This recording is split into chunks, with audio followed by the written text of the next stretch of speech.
this is an iHeart podcast. Guaranteed human. Hey everyone, it's Emily Simpson and Shane Simpson from the Legally Brunette podcast. Each week, we're bringing you true crime through a legal lens. Whether you want all the facts on the disappearance of Nancy Guthrie, or you still need to wrap your head around the Diddy verdict, we're breaking it all down step by step. And we're not just lawyers, we're also husband and wife. It makes for some pretty entertaining episodes. Listen to Legally Brunette on the iHeartRadio app, Apple Podcasts, or wherever you get your podcasts. You know Roald Dahl. He thought up Willy Wonka and the BFG. But did you know he was a spy? In the new podcast, The Secret World of Roald Dahl, I'll tell you that story and much, much more. What? You probably won't believe it either. Was this before he wrote his stories? It must have been. Okay, I don't think that's true. I'm telling you, the guy was a spy. Listen to The Secret World of Roald Dahl on the iHeartRadio app, Apple Podcasts, or wherever you get your podcasts. Everyone needs to take care of their mental health, even running back Bijan Robinson. When I'm on the field and feeling the pressure, I usually just take a deep breath. When I'm just breathing and seeing what's in front of me, everything just slows down. It just makes me feel great before I run the play. Just like Bijan, we all need a strong mental game on and off the field. Make a game plan for your mental health at loveyourmindplaybook.org. Love your mind. Brought to you by the Huntsman Mental Health Foundation, the Arthur M. Blank Family Foundation, and the Ad Council. Hi, I'm Danielle Robay, host of Bookmarked, the podcast by Reese's Book Club. And this week on Bookmarked, we're basically hosting the ultimate girls' night. Reese Witherspoon, Jennifer Garner, Judy Greer, Rita Wilson, and Gary Rice, and author Laura Dave. These are the women behind season 2 of the Apple TV series, The Last Thing He Told Me. We're talking about turning a book into a hit show and what it really takes to bring a story to life. The most important metric for me is, do I want to share this book with somebody? That's what creates community, and that's the main thesis of our book club and why we started it, was just to connect people together. Listen to the Bookmarked by Reese's Book Club podcast on the iHeartRadio app, Apple Podcasts, or wherever you get your podcasts. Hey everybody, Robert Evans here, and I wanted to let you know this is a compilation episode. So every episode of the week that just happened is here in one convenient and with somewhat less ads package for you to listen to in a long stretch if you want. If you've been listening to the episodes every day this week, there's going to be nothing new here for you, but you can make your own decisions. Oh boy, it's 9/11, but a day after. It's 9/12. You will be listening to this on 9/12 after you have finish whatever it is that you do on 9/11, either be sad or tell jokes or nothing at all.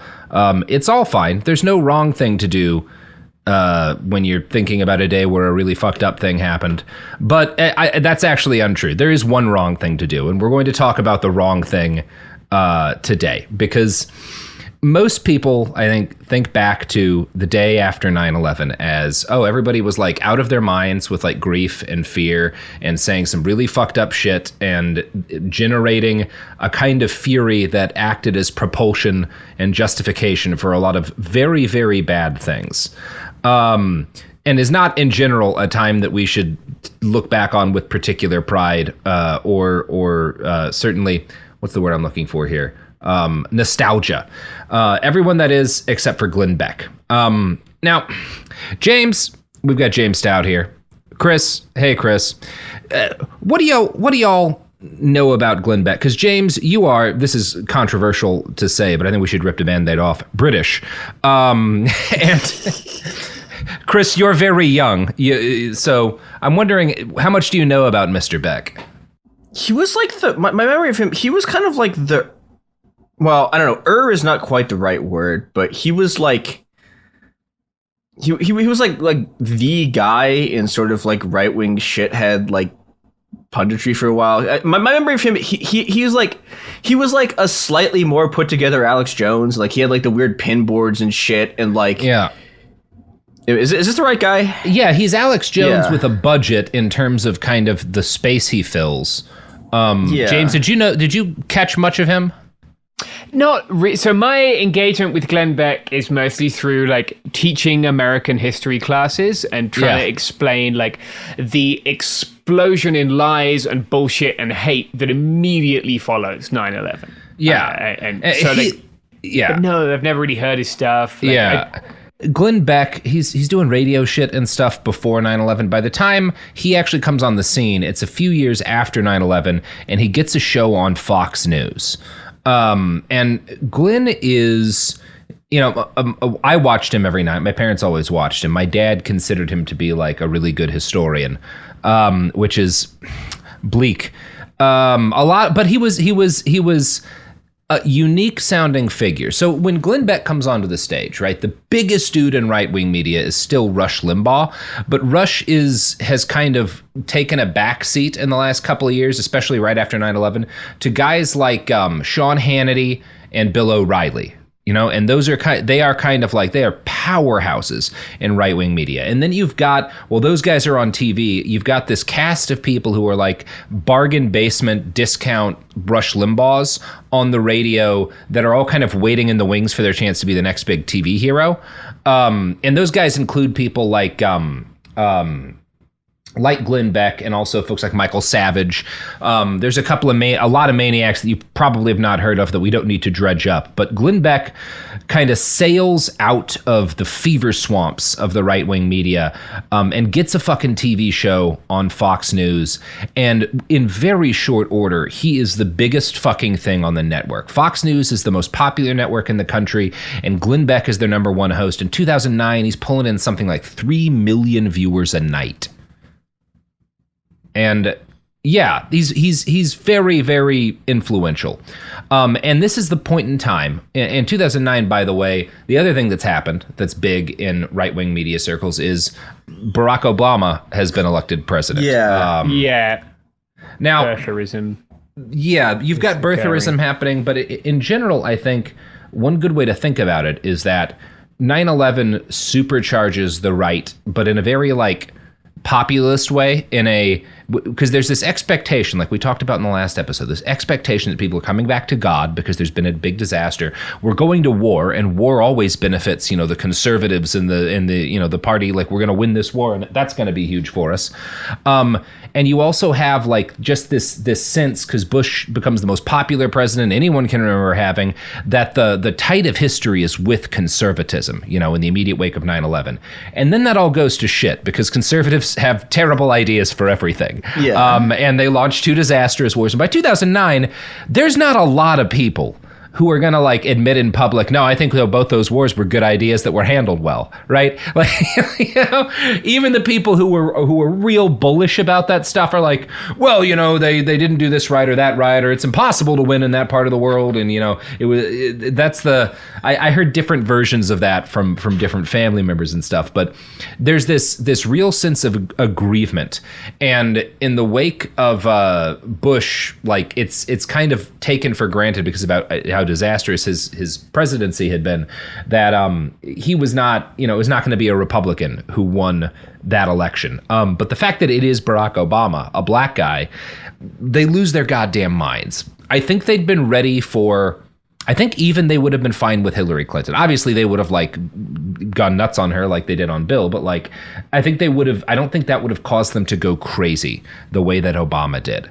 It is not wrong to compare the impact to 9/11 in a lot of ways, because it's this massive shock that shakes the center of their world that they view as an attack, as an assault on white middle class Americans.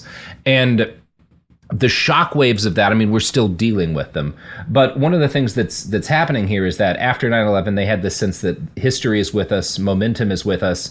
And after Obama gets elected, you see the conservative movement get much more insular and much more conspiratorial and much more focused on grievance and anger and revenge, because they know nothing's going to bring back the people. So there's kind of nothing but vengeance. And Beck is the guy who's going to tap most effectively into this feeling of fear and this need to feel like you were right after 9/11, when it felt like everything was surging forward in the right's direction. And so in 2009, he launches what he calls the We Surround Them campaign. Now, the we in this, I think, is supposed to be conservatives, and them is the government. But I think you can assume other, if you think about the urban-rural divide in this country, there's another meaning to that sort of thing. Now, this is a series of segments and specials on Beck's show that grew very popular. So popular, in fact, that a lot of local right-wing organizations start hosting viewing parties.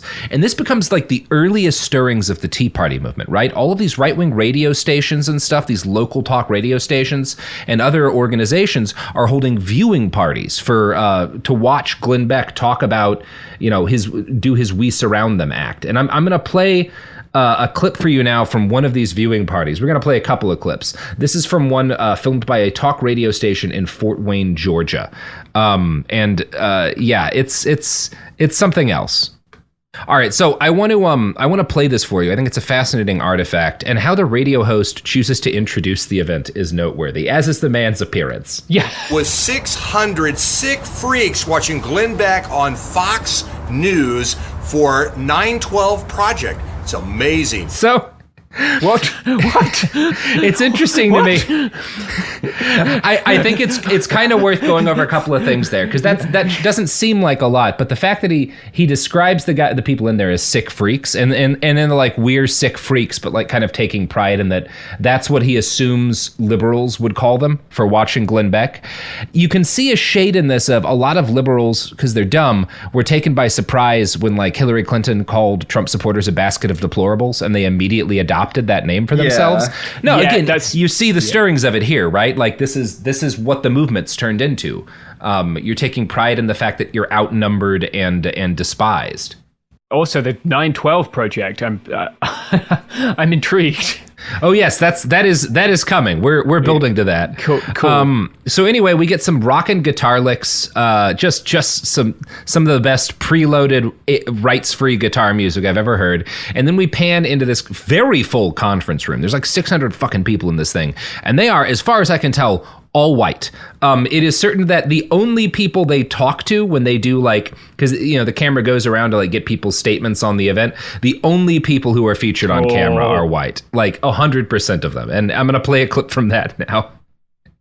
Steve Curry from Fort Wayne. I'm glad you're doing this. I'd like to get our Constitution back.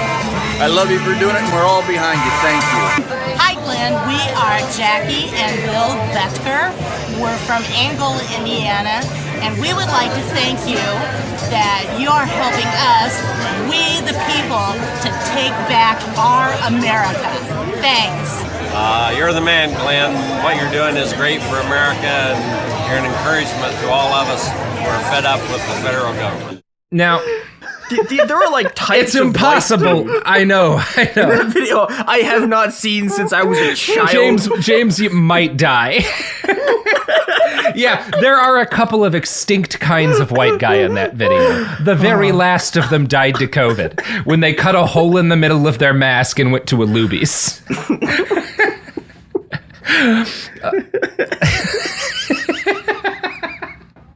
It's missed. Now, here's the thing. I want to acknowledge something that is impossible to deny, which is that the fact that we are laughing at them in this way is part of why they got so angry and put Trump in office, right? Part of why liberal tears is a thing, part of why there's so much focus on this desire of hurting the enemy. But also, they just all look... impossibly American. These are the people I used to see in Barcelona from 100 yards away. and people would be like, how do you know I'm American? And like my friends would be like, first of all, you've come dressed as a fucking tree. And secondly, like, look at yourself. Yeah. And look, these are some of the people who raised me are not... I grew up around these people. I grew up with these people. I am of these people. I think I wear better shirts. But I've not seen you dressed as a tree. Yeah. But it is like you see in these people who feel like, and that's kind of the thing they're communicating, something has gone wrong with the country. And the thing that's gone wrong is they are looking out and people don't look like them. And in fact, people are looking at them like they look weird, and people are making fun of their ways and their customs. And this has taken them by surprise, and they're extremely angry about it. And seeing a black man as president, which is the least anyone could look like them, right? Barack Obama, many flaws, 2009, there was not many cooler looking dudes than Barack Obama. Like, and you have to understand, like, the bar is so low here that, like, a reasonably well-dressed person is like dropping a nuclear weapon on like 6 cavemen. Yeah. It is. Yeah. It is. Yeah. Chaotic. So the show ends with Beck, because they're watching Glenn Beck on a fucking projector, and it ends with him near tears. He would cry on his show constantly, telling everybody there that they were all going to meet back together in 6 months to find some ways in which they'd managed to add some 9/12 energy to their lives. And we'll get to this more, but the thing he's saying is that the day after 9/11, we were the best version of ourselves as a country. Everyone was so godly and so loving and so united, and that's the thing that we need to get to deal with the horror of Barack Obama being the president. And obviously the other thing happening, I don't want to be unfair here. It's not just that they're scared about Barack Obama. This is 2009. The economy has just completely shat a fucking brick. The housing market is through the goddamn floor. Some actually scary things are happening too. It's just that they're kind of grafting all of them onto the specter that is Obama, you know?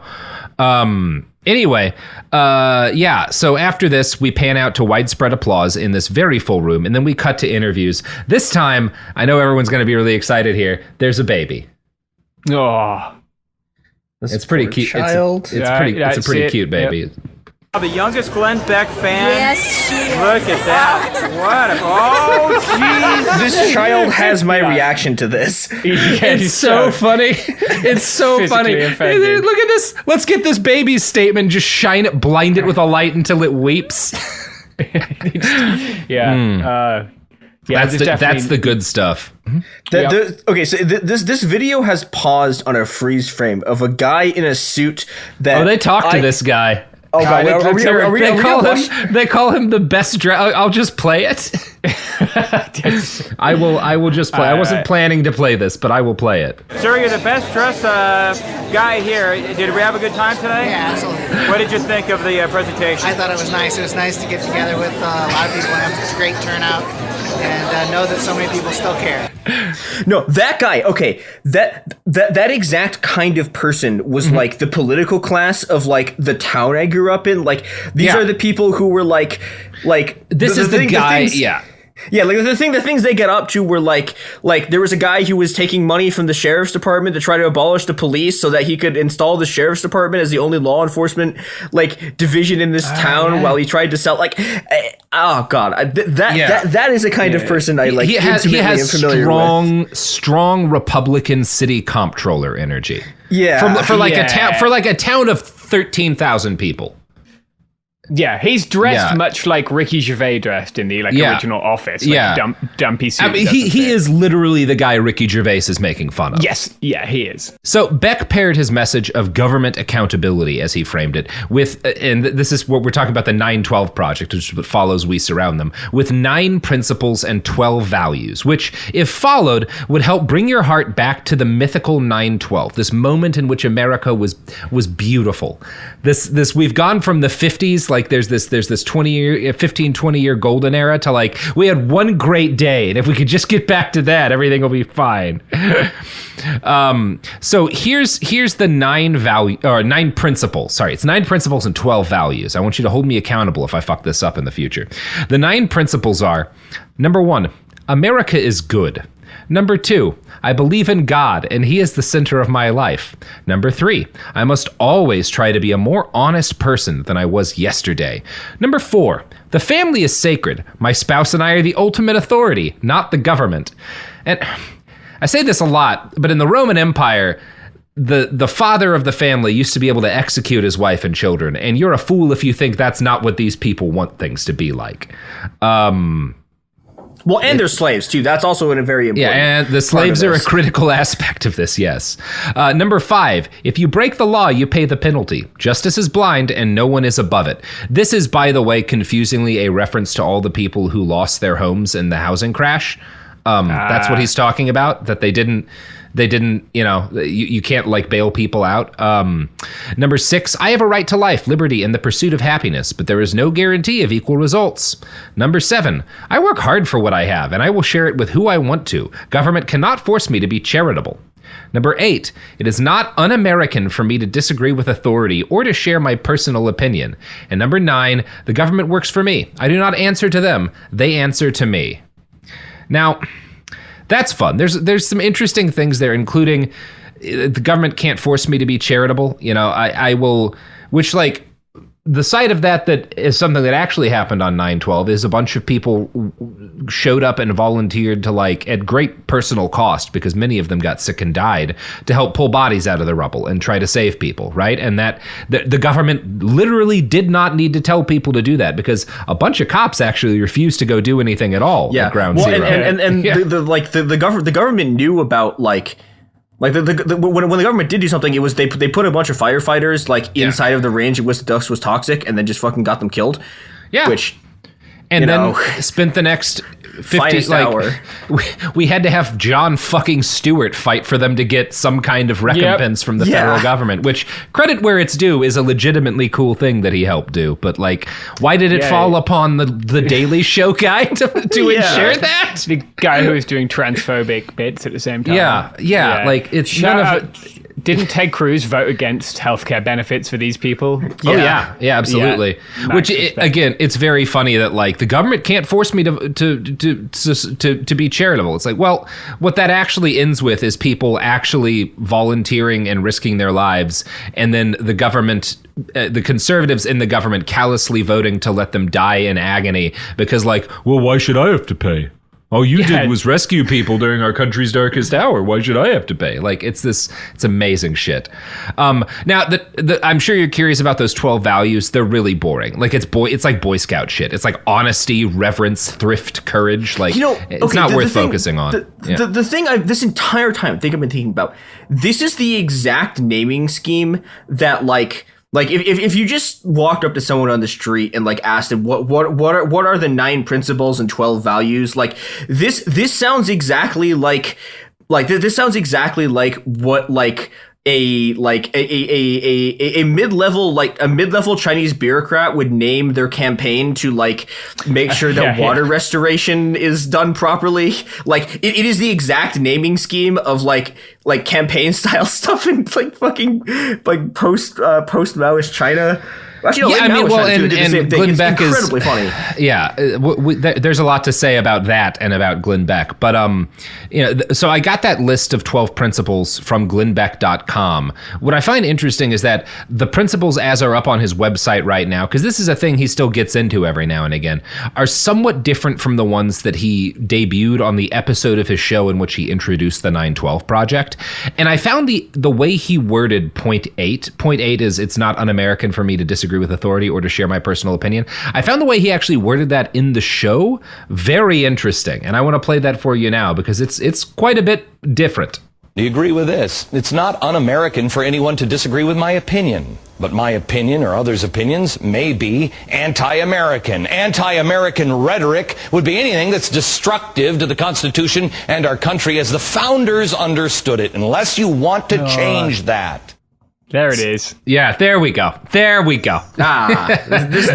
the real good grievance. Yeah, I respect your right to say anything unless you're disrespecting the founders, of course. Yeah, in which case, I'd like SWAT teams will commence immediately, etc., etc. We are readying the lynch mobs.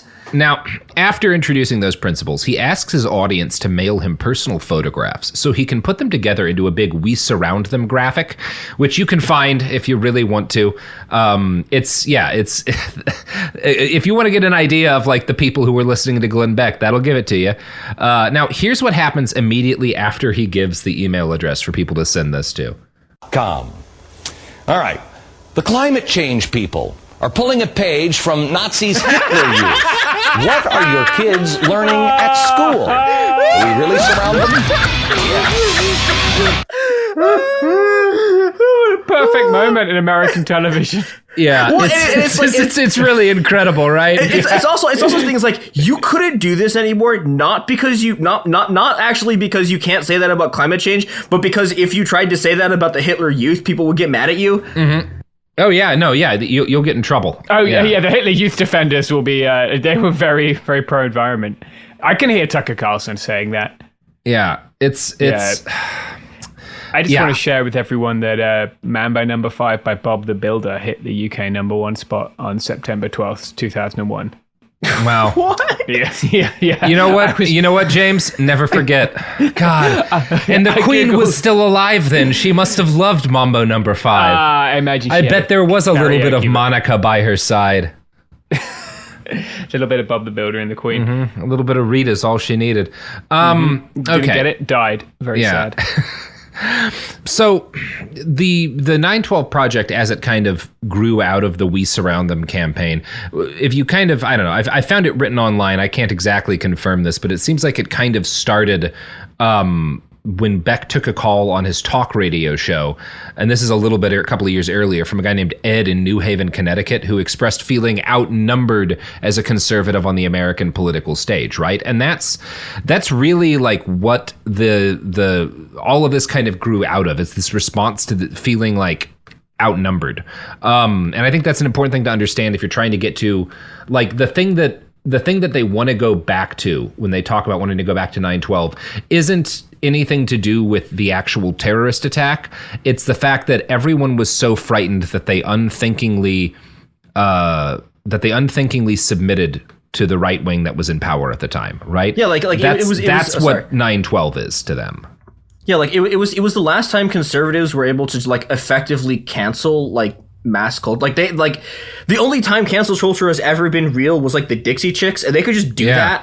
Like if you didn't start all of your concerts, like if like Miley Cyrus didn't go on stage and like say something about the troops at the beginning of a concert, like they would just destroy you and you would never be heard from again. Yeah, it was legitimately scary to not be unthinkingly pro-America and like wildly so, and that's what they want to get back to, right? Is the fear of actually questioning conservative hegemony. So I want to play a clip from the episode in which Glenn Beck first introduces his 9/12 project to his audience of millions on March 15th, 2009. Here's how this introduction goes. 2, 1, back. Hello, America. They're waiting. I'm backstage right now at Fox. I'm getting ready to show you that you are not alone. This is your country. You're still in control, but it seems today like nobody gets it. Now, that is a fascinatingly blatant statement of white conservative supremacy, right? You're in charge, but nobody gets it. They don't understand that you're supposed to be running things, right? It's incredible how blatant it is. But it also, like, you do have to understand he's speaking to this real frustration. This is like where we get Trump, is these millions of people are like, why don't they understand that we're supposed to be in charge? There's an incredibly, I don't know if you're going to get to this like later. There's the next video on the fucking YouTube thing is from Vice, and it's Glenn Beck as a conservative in exile after Trump. Oh yeah, and I was we can chat a little bit about that at the end. I'll do a whole Glenn Beck episode of Behind the Bastards, but I want to keep digging into this, so I'm gonna press play again here. You know, you've lived your life in a responsible way. You didn't take out a loan that didn't require any kind of proof of income, yet now you're being forced to bail those people out. You've been concerned about this country through the last administration and this administration. If you're like most people, both administrations, it's not about politics. You actually believe in something. And you thought for a while there your politicians did as well. And now you kind of realize, well, maybe they don't. When you come home after a hard day at work, all you want to do is put your feet up. All you want to do is just relax and just watch a little television, catch up with what's happening in the world. But every time you turn that television on, it just seems like the whole world is spinning out of control. War. Islamic extremism. Europe on the brink. Even pirates now. Closer to home, Mexico isn't safe for vacations or our kids anymore. 6,000 were killed or beheaded on our border just last year. And Phoenix now has the second highest rate of kidnapping in the world. So there's a lot going on there, but I think the thing that is most fascinating to me is that, like, the way he just blatantly is like, cartel violence, it's a problem because it's not safe for our kids to vacation in Mexico anymore. Yeah. Mexico only exists for spring break. That's yes. Well, all problems are at their root about Americans, right? Like that's what's going on here. Well, the other thing that's interesting to me is like that he throws in the like Europe under siege thing, which was like one of like the big like fascist things in like that period, like word for word Europe under siege, like Fortress Europe shit. Yeah, this is when Andy No started his like no-go zone. Yeah, like, exactly. Yeah, I think so. Right around here, maybe a little bit later.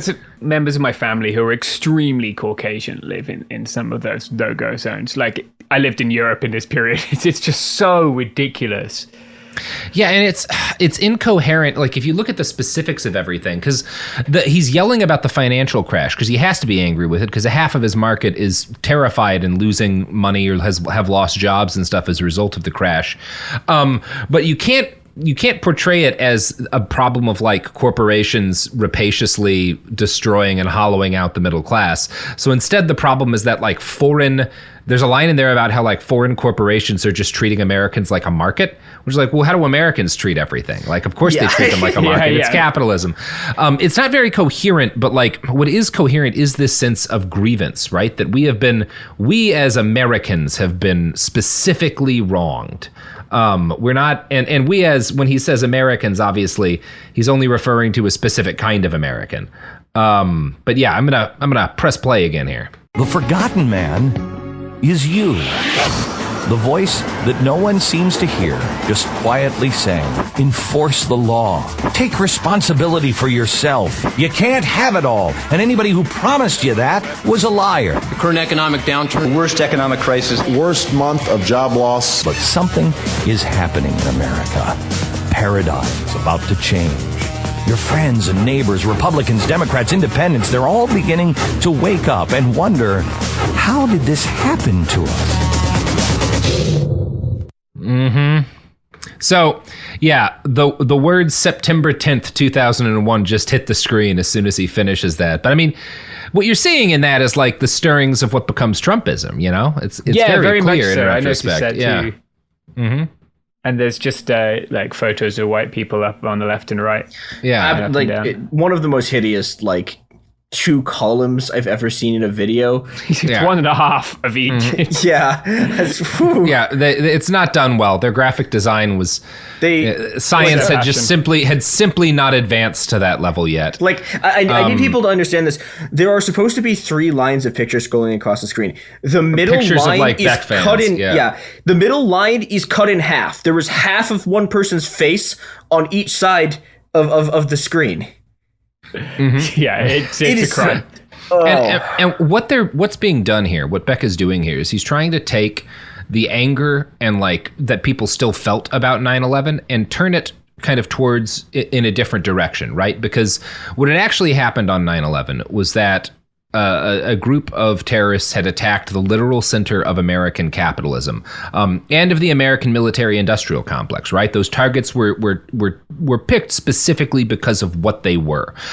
The Twin Towers contained 1/10 of all office space in Manhattan. Their largest tenant was Morgan Stanley, which lost over 80% of its market value in the 2008 crash.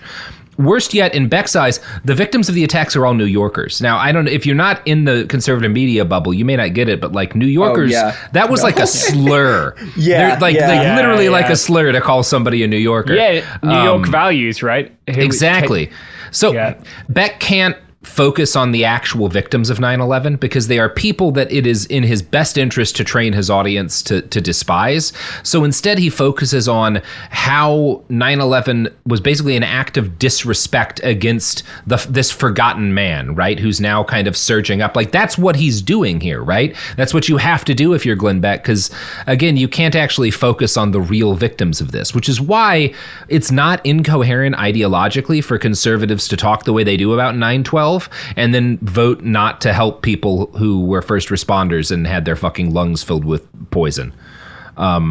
Yeah, it's good stuff. So obviously, because Beck has to thread this needle, he focuses instead on how the attack hit American prestige and confidence. I remember how picture perfect the day was. There wasn't a cloud in the sky and America seemed invincible. And yet, in the blink of an eye, That airplane appeared to hit a little bit down the building around the 50th or 60th floor. Again, it struck flush. The skies were filled with black clouds and our hearts were full of terror and fear. Absolute disaster. We realized for the first time how fragile we really were. Then, something happened. So now it's September 12th, and the first image we see after disaster and destruction is a group of firefighters holding a gigantic American flag with roughly the footprint of a school bus, right? And this is good, right? And also it's interesting that this is what he chooses as like the image of America like rebounding from this great defeat, as opposed to like, I don't know, firefighters pulling people out of the rubble and saving their lives. Like, no, they got a big flag. That's how you know we're gonna be okay. Photo op, it's good. Well, it makes sense though, right? Like the actual lives are unimportant. The thing that's important to save is the image of America, which is just the flag. Yeah, the center hilariously, of the it's also civic on the religion. ground. So look, more flag code. Yeah, flag code is for thee, not us. I'm gonna continue here. Yeah. We promised ourselves that we would never forget.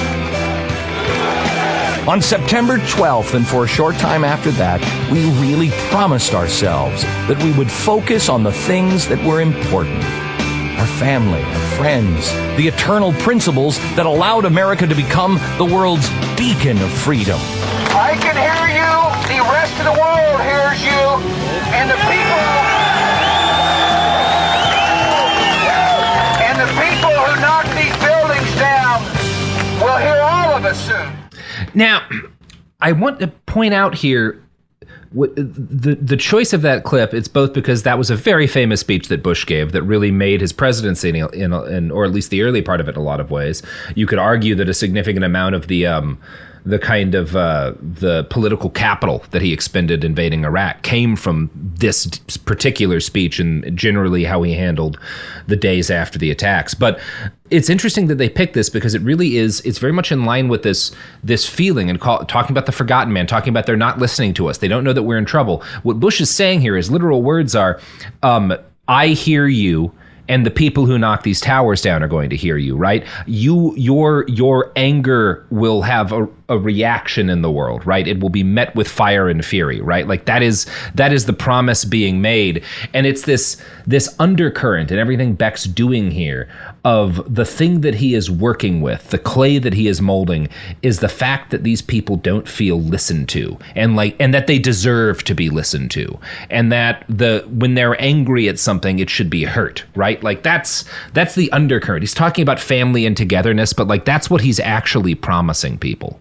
I'm really interested in this, I don't. This is probably like 9/12 or whenever he was giving this speech. I think I always come back. It's weird given where conservatism has gone, right? And like he's taken this in very much a clash of civilizations direction.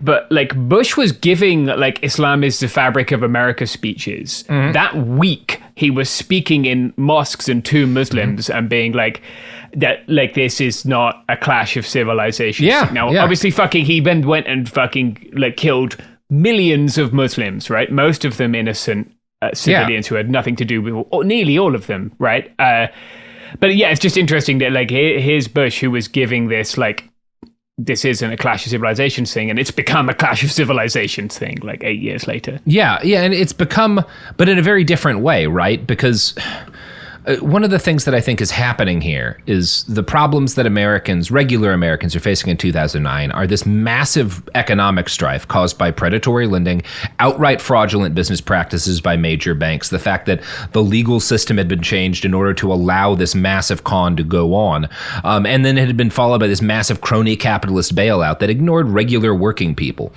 Glenn doesn't want his viewers to focus on all of that, right? Because those are his backers, right? But instead what he's doing is they feel disrespected and vulnerable because they have been, right? Now, there's unreasonable aspects to that, but they have been disrespected by the people who are stealing like all of the money in the country and fucking them over too and leaving their homes hollowed out, pill-addicted wastelands. But you can't focus on that. The cure is the cure that Beck offers them is not materially improving anyone's conditions. It's not altering the system so that people cannot prey upon others that way. It's by striking someone else. It's by striking back at that sense of aggrievement, right? This is what's going to turn into owning the libs, right? Just hurting the left. Conservatism now is purely about harming groups of people they view as opposed to them. That's part of why trans people are so focused on by the right now, is that it's this symbol of liberalism to them. And they want to hurt that symbol, right? This is the answer Beck is offering, and it's going to be adopted by the thought leaders of conservatism. We don't need to focus on doing anything. Nothing can be done, right? Nothing can be done. The grift is running out. Collapse is coming. All that we can do is redirect the anger they feel at being fucked by us towards hurting other people. That's the magic that Beck is pulling off here. It's pretty cool. It's interesting too. I think pretty well. Yeah. Like, it's interesting to compare this, I think, to like both Reagan and Reagan and Nixon, because this is very, very similar to Nixon talking about like the silent majority and the stuff Reagan's doing. But it's like those people have an actual political project. Yeah. Like Reagan is trying to completely annihilate the welfare state, and like, you know, they have stuff they're trying to do. But like post Bush, it was like Bush was the time they tried to like do stuff, and it's like Bush is so hated by this point that like even Glenn Beck at the beginning of this is being like, well, we had concerns about the last administration too, and I was like, well, yeah, because he just by every conceivable metric just completely like annihilated the United States. But yeah, it's like it's this interesting thing that like, yeah, it's like this is the first time they've talked like this. But the level of nihilism is just like so much, like the politics has been emptied of content to like such a greater extent. And I think part of it too, also what's happening here is that like there's the only thing left like for sort of like the capitalists who are backing back, like the only thing left for them that they could possibly win is getting rid of Social Security. And they kind of like, and Obama gave them the chance to do it, and they kind of like blew it. But like, They don't like this isn't like the 80s where like they actually have like there's tax rates to lower them. Like there's not actually anything for them really to do, but they still have to sort of like maintain this constant vigilance against anyone even remotely trying to make the world better by taking away some of their power. And like I think that's like another angle of why all of this is just sort of like this like incredibly empty nihilism, because that's like that's the only politics you can have to defend a group of people who've won. Yep. Yeah. Well, that's a good note to end on. I hope you have all enjoyed getting to meet Glenn Beck in the 9/12 Project. I know I've enjoyed it. Goodbye.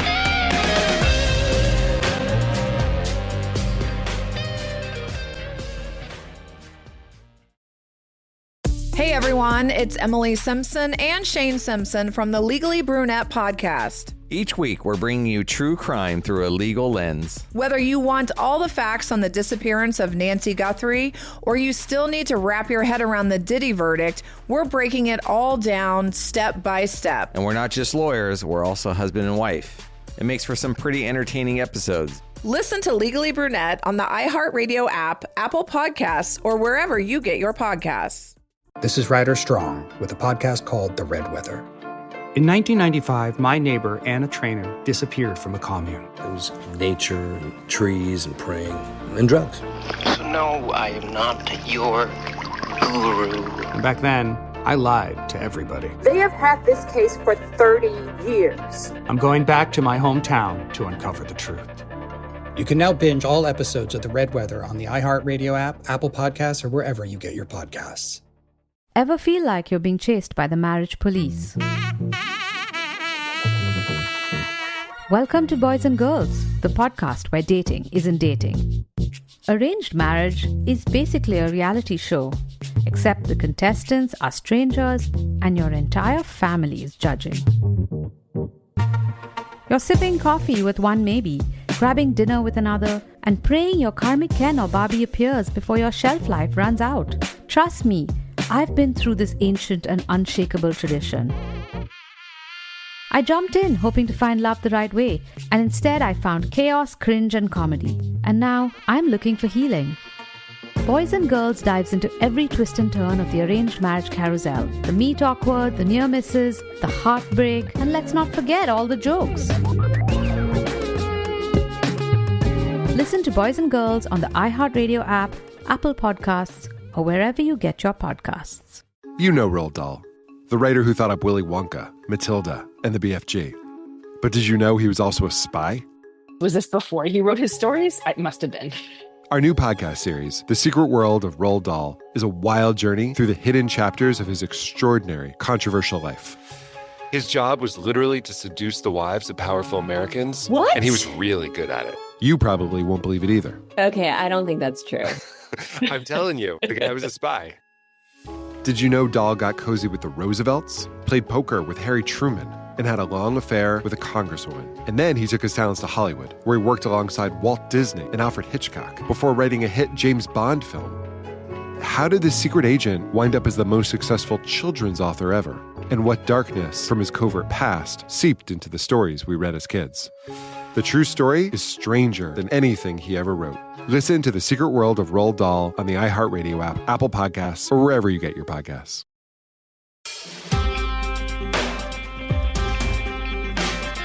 So I'm here today with Aria and Anne.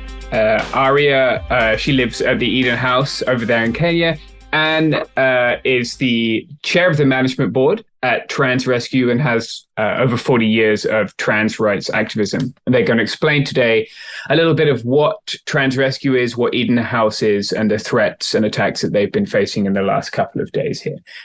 So perhaps, Anne, you could explain what Eden House is. And I think I really liked in your website where you explained the difference between like a hidey hole and a haven. So if you could get into that would be wonderful. Sure. Eden House is a trans haven in Kenya. It's our primary mission is that we help trans people escape from dangerous places. That implies that we help them go somewhere because, of course, they have to have a safe place to go to, which means we often end up renting an apartment short term or doing something like that while they get established in their new place. The problem, and of course, that was getting expensive in Kenya, where we can move a lot of people because some areas of Kenya are quite dangerous, but the major cities are not quite so dangerous. And so we move people into the major cities. But we were trying to be efficient and save money.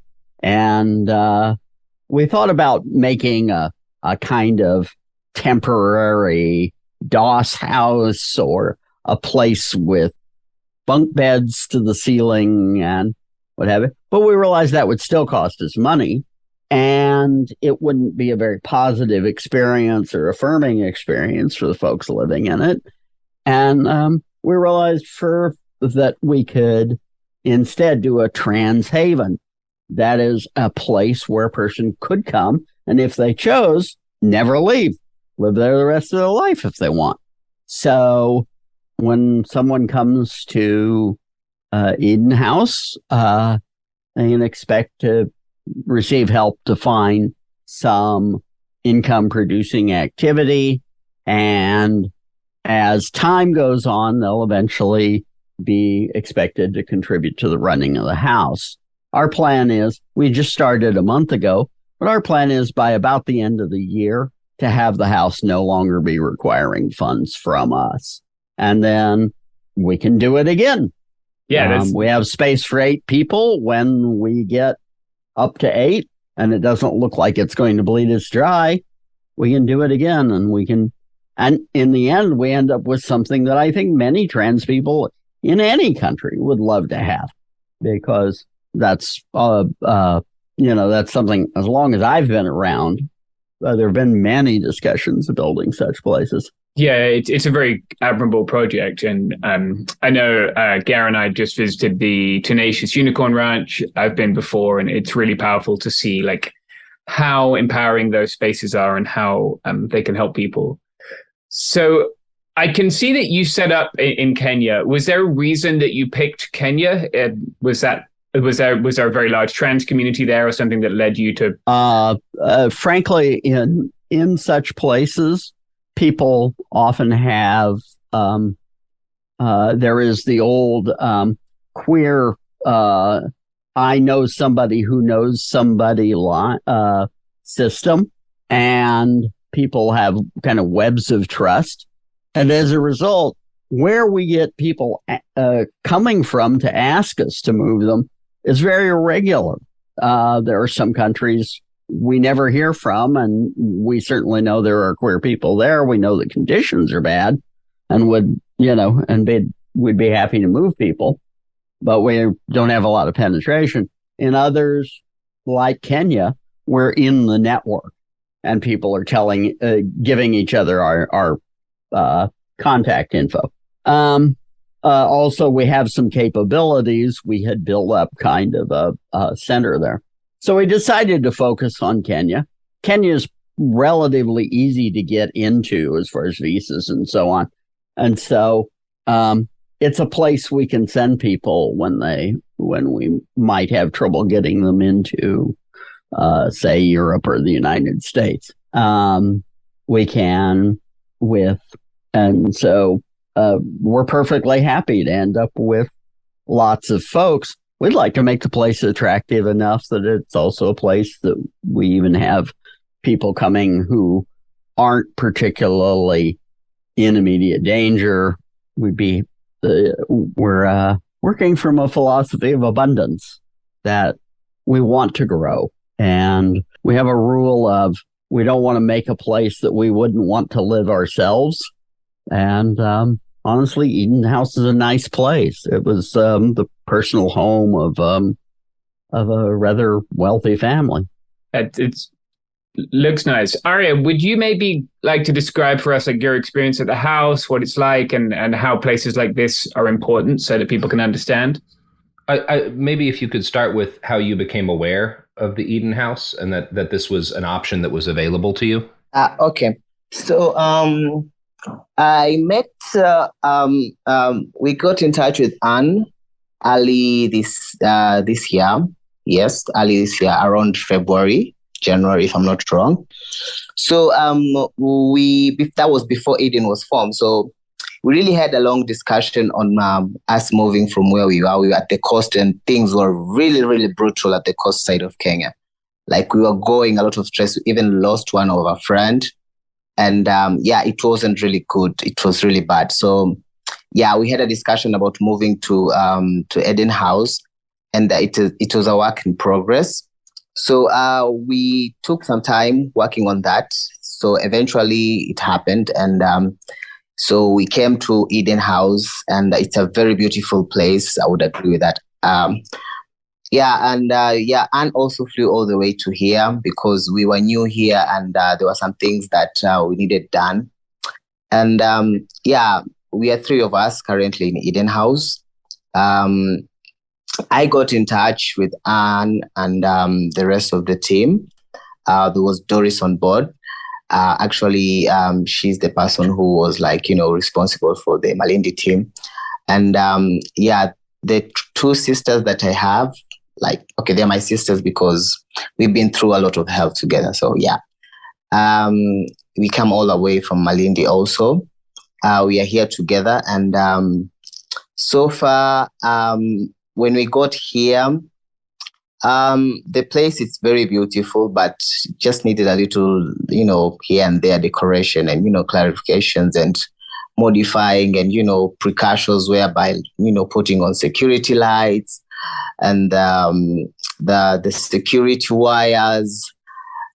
Still some things need to be upgraded, but, we still need to resource for a lot so that we can have some things being done. But so far, so good. Everything is good. I'd interject that we're trying to foster a spirit of self-sufficiency. And so we've been, we got everybody to make the furniture. Most of the furniture in the house has been made by the residents. And we're starting some various sort of fundraising, or income activities we've made a chicken coop, and we're in the process of getting chickens. And Yes. Sewing machine, and one of our residents is a talented artist. We're going to set her up to have a place to sell her artwork. So that's the kind of things we're doing. Thank you. Arya, I'm really curious, kind of on a day-to-day basis. Yeah. What are the things that you and the other people who are at the Eden House do in order to like protect yourself? Like when you're going about town, when you're doing errands, is there like a degree of operational security that you have to keep in mind? Yeah, actually, we have a rule whereby we don't go anywhere without letting each other know, especially if we're going to a long distance.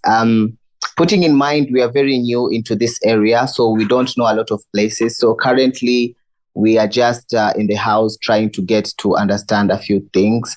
Actually, we've been doing the repairing. We have a chicken coop at the back. It's kind of a small place whereby we needed to fix some things. So we've been working on that so that we have the place ready for the chicken when they are ready to come in. And also for me, I've been going around to see, at least allocate some few places whereby, we can feel safe, like the hospitals. I've been trying to get in touch with people like around here. I haven't been easy, but at least now I can say I can go to an hospital that at least it's kind of familiar with me. We also have a place where we buy, what are these things? The house supplies and all that stuff. We are really trying as much as possible to like minimize our moving around from places to draw attention. So we're just trying to go with time and see how people will accept us existing to this community. So we don't want to bring any attentions whereby people will start asking questions like, what's happening there or what's not happening there. Yeah. Yeah. I noticed as well that the house used to belong to a politician. Is that right? So it has some measures of sort of external physical security as well. Yeah. Which is good. Maybe we can talk about, I know Kenya's a big country and it differs vastly depending on where you are and who you're with. How is the climate towards trans folks? I haven't been in Kenya for probably 10, 15 years. How is the climate towards trans people? Have it become like a big topic, like a culture war thing recently? Or is it sort of, can you explain, I guess, what it's like? You were saying it seems like it can be a risk just to go outside, which is pretty sad. Yeah, it is a risk to go outside.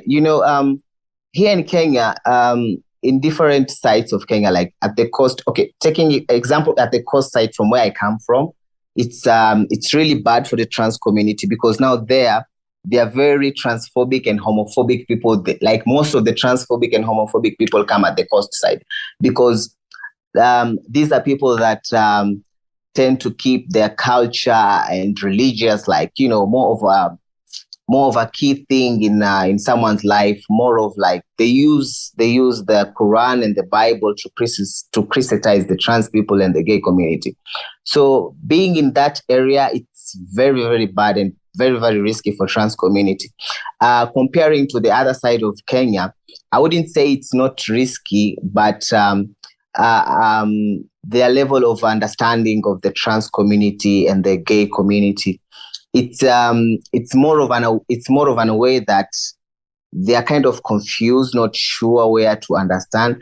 But it depends with also the area that you are. You might find you end up, for example, now where Eden House is, like for the month that we've been here, the feedback that I can say I have from the community around here is they're like more of people that are calm and more of people who are more of used to their own personal things. They don't like, put their nose into to the things that they're not involved with, if you get what I mean.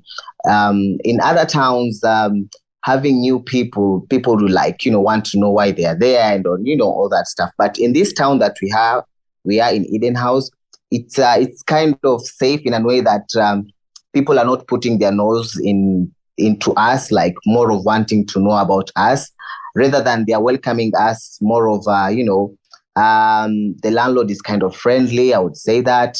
The Kibanda, it's more of a small grocery shops. So the Kibandas around here, the small grocery shop, they are the people who are selling the groceries and all that stuff. They are friendly. I haven't incurred or engaged or seen any transphobic or homophobic reaction towards the month that I've been here. Most of the people here are much of welcoming, like I would say that. And it's really different from where I come from. Trust me, from the town that I come from, you can't walk with makeup or with anything that makes you look girlish or anything that makes you look resemble to a transgender or maybe gay or something. It will be a bad thing for you in the day. Yeah. A little bit of the geography of Kenya. Remember that on Kenya's coast, up in the north, is the border with Somalia. And so the culture naturally mixes over the border. And this is also an area where lots of folks are coming over because of the political instability in Somalia. And it's an area of al-Shabaab terrorist activity.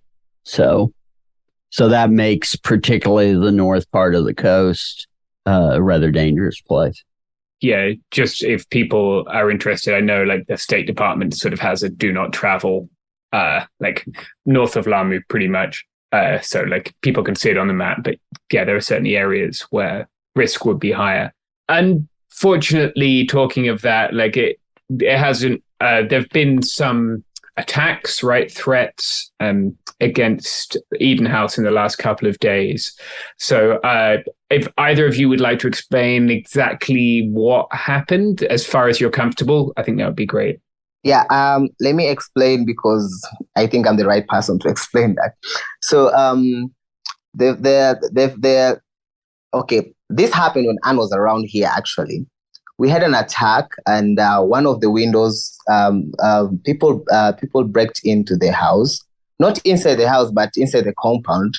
And they tried getting in the house, but thank God the place has secured doors and windows. But they took off one of the glass from the window, and they tried to they had a stick that was holding a magnet on the end. So they were trying to use the stick with the magnet to pull out the keys so that they can have an clear entrance into the house. But thank God we had removed the keys to where we normally used to put and kept it to somewhere else. So the keys that were where they were targeting, they were only the keys to the meter box and the fridge. So they took those, and I presume they later realized that they wouldn't go through with those because they were not the right keys. So the next thing, we wake up in the morning, the magnet was down on the floor, and we noticed that the window had the piece of glass missing. So that was the first incident that happened. So we reported that to the landlord, and previous day before that happened, there was a neighbor who came by, and they said that someone tried to break into their apartment, and they were kind of curious because they never knew if people moved into this house, so they just wanted to check in what was going on. And we kind of get into know each other, and they kind of gave us a warning, and that's why we removed the key. And the day when they came, they couldn't get in. So after Anne left, now this is a recent incident that happened. Well, then the next night they came back, and we found a couple of broken windows in the morning, like they'd tried to pry some windows out and ended up breaking the glass and gave up. But yeah, that's so at the time, I think we all just thought of this as ordinary, theft activity. But this latest incident, it's pretty unclear, but this may be a more targeted attack. Yeah. And perhaps it's silly of me to even ask this, but could you speak a bit on what kind of help you can expect from law enforcement, if any? I would say, if any, you see, the place where we are staying, from the law enforcement, I would expect that they put some they have a name that they put that they're the lights that normally the government is supposed to supply, what do they call? They're these lights that they normally have to support from street lights. Yes, street lights. So the place that you are staying, there's no street light. So if a police was to ask me, or any security measures that were to be put, I would say that they put the street lights. Those would help. At least there'll be more lights for that should scare people away, even if those people are thieves or anything, you see? So yeah, that's what I would say. Okay. Yeah. And I know 2 people were hurt in the most recent sort of act of aggression, right?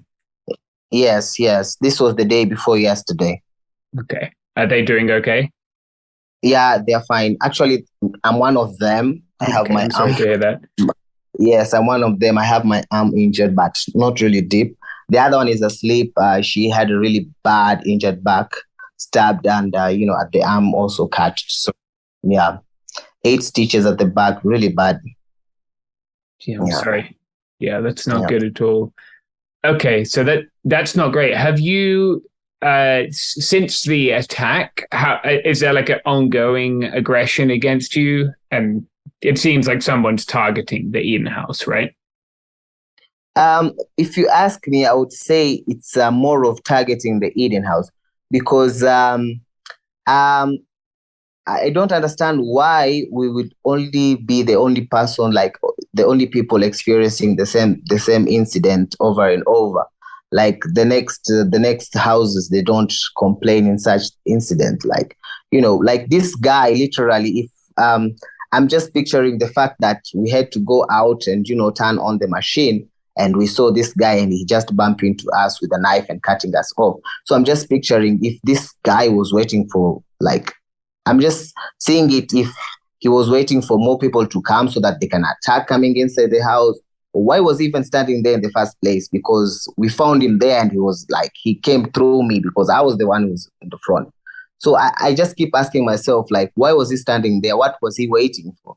Yeah? Yeah, that's terrible. Yeah, and I'd point out that to get there, he had to climb a high stone wall topped with razor wire and get into position without triggering the motion detectors.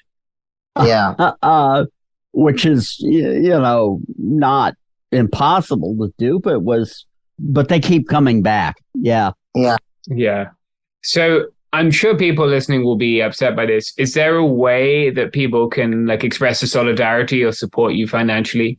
Yes. We need funds to keep running the house. And in fact, the guy escaped through a hole that was left only because we ran out of razor wire. We need funds to keep the project going. We need funds to support our primary work. We're continuing to get people out of places like Saudi Arabia. We have people who are who are in mid-travel right now. And we have other people in hidey holes in dangerous countries. And we want to move all those people. And we'd like to start. Right now, we're not even taking new folks on because we just have such a backlog. I'd very much like to fix that situation. So for all these reasons, we're happy with what we're doing, but we do need funds at the moment. Yeah. Let's get into that a little bit. You're the we here is Trans Rescue, right? Yeah. Yes. Trans Rescue is a non-profit, and you're based in Europe, and you move trans people out of dangerous situations. That's correct. We're based in the Netherlands. We're a stichting, which is in the U.S. that would be a 501c3. We're an ANBI qualified stichting, which basically is a 501c3. Okay. And you were telling us before we started the call that you think it costs you about 2,500 euros to move each person. Is that right? Yeah, that's the average. The average is probably slightly going down because, of course, to move somebody into Eden House from the coast might be as cheap as $80 to send them a ticket and then a few $100 of settling them in Eden House. On the other hand, getting people out of Saudi oftentimes means not only flying them, but sometimes flying our own personnel in and out on often kind of crazy routes. So a person might find themselves a long way from either Saudi or where they're finally going to end up. And as a result, and then, so yeah, we end up having to spend a lot on plane tickets. And then we also, sometimes this takes months. We play paperwork games. We are not people smugglers, but we certainly are helping people get to a country where they can actually claim asylum for the most part, which means, and successfully claim asylum. And that often means manipulating edge cases in the international travel system. Yeah, that makes a lot of sense. I can see why that would be expensive and complicated. Yeah, so it's great that people can donate to you there. Is there anything, like I noticed you were asking before for some mutual aid help with your PR. Is that something you still need? Like, are there things people can do if maybe they don't have the means to donate? Yes, we're a small organization. We're not very large, and we actually are just cranking up our PR operation. We could use a press list. We could also use amplification from organizations with more kind of online clout. We're basically a little group of people, and for 2 years we operated as an informal group of activists. We realized that was probably not ideal for this very serious work we're doing. And so last December, we reorganized as a proper shtick. But yeah, help with boosting our signal at the moment would be very useful. Anyone who can, kind of spread the word of what's happened at Eden House, we would be very much appreciative. Yeah. Well, we can definitely do that. Yep. Hopefully other folks can too. It's just so people can find you. It's trans_rescue on Twitter. It's trans_rescue on Twitter. It's transrescue.org on the web. I will share that fundraiser link when this comes out. Aria, how have things been for you the last couple of days? Like, it must be pretty rough. I imagine not feeling safe at the house. Yeah. Actually, the advice that we got from the landlord and the neighbor, there's a neighbor here, a lady, she came by and I have a number. I called her the day we had the incident and she came in the morning when we had a talk. So she suggested that we shouldn't be going out late nights. And by 10, we make sure that all the doors are locked and stay safe inside. In case of anything, she asked me to call her. And also the landlord asked me if in case of anything, if I hear any movement or any suspicious thing happening outside the gates, I just give them a call. It's good. It's good that people are sticking up for you in your community. That's really good to hear. Yeah. Really good to hear. Yeah. We appreciate that. And on their behalf. What y'all are doing is very important. And we're, sorry that you're encountering this kind of resistance, but we hope we can help at least get the message out about what you were doing at Eden House. Yeah, much appreciated. Thank you. It's much appreciated. I regret that we spent most of the time on security. I'm excited about many of the positive things we're doing. We're trying to set up a place where trans people can live their lives and thrive and have normal lives. Let's talk about that. Let's talk about how many people do you have at the Eden House right now, if you're comfortable sharing that? Sure. We just opened, so we've got 3 people. We've got one more person who went back to settle his affairs and will be moving in. And we have And we've got space for 8 at the moment. We've had a couple other people inquire, but aren't there yet. We're kind of excited by the space we've got because there's actually room around us to grow. So we're expecting to get bigger. Yeah, I hope you do. How many people has Transrescue been able to help, as an organization overall? One way or the other, we've moved about 24 people. Of that, roughly half have been the serious kind of get people out of Saudi Arabia type moves. The others have been folks that we helped in sort of less dramatic ways. Okay. Yeah, that's a very meaningful contribution to a lot of people's lives. So that's great. Yeah, I get, it's great. At least one person lives locally, and it's great to kind of occasionally have him over for dinner or, and know that we got him out. Yeah, that must be really nice. And I think, it's important not to just center hatred, but also about success. Yeah, absolutely. So, yeah. I love that. And it's cool that you have plans to grow. I've seen that you have agricultural areas around. So you're thinking of growing some food around the house. Actually, we have brought some foods. We have some vegetables like spinach, cabbage, tomatoes, green pepper. Oh, nice. We have grown them.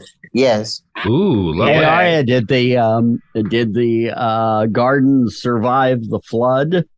I was about to tell you that actually when the water was coming in, all the spinach went and lied down, and we were kind of worried. But when it stopped, when the water stopped flowing down, and the sun came out, they kind of started going straight. So I wouldn't be much worried about that, but it's kind of freaking out because they all went down and were like, they're dead.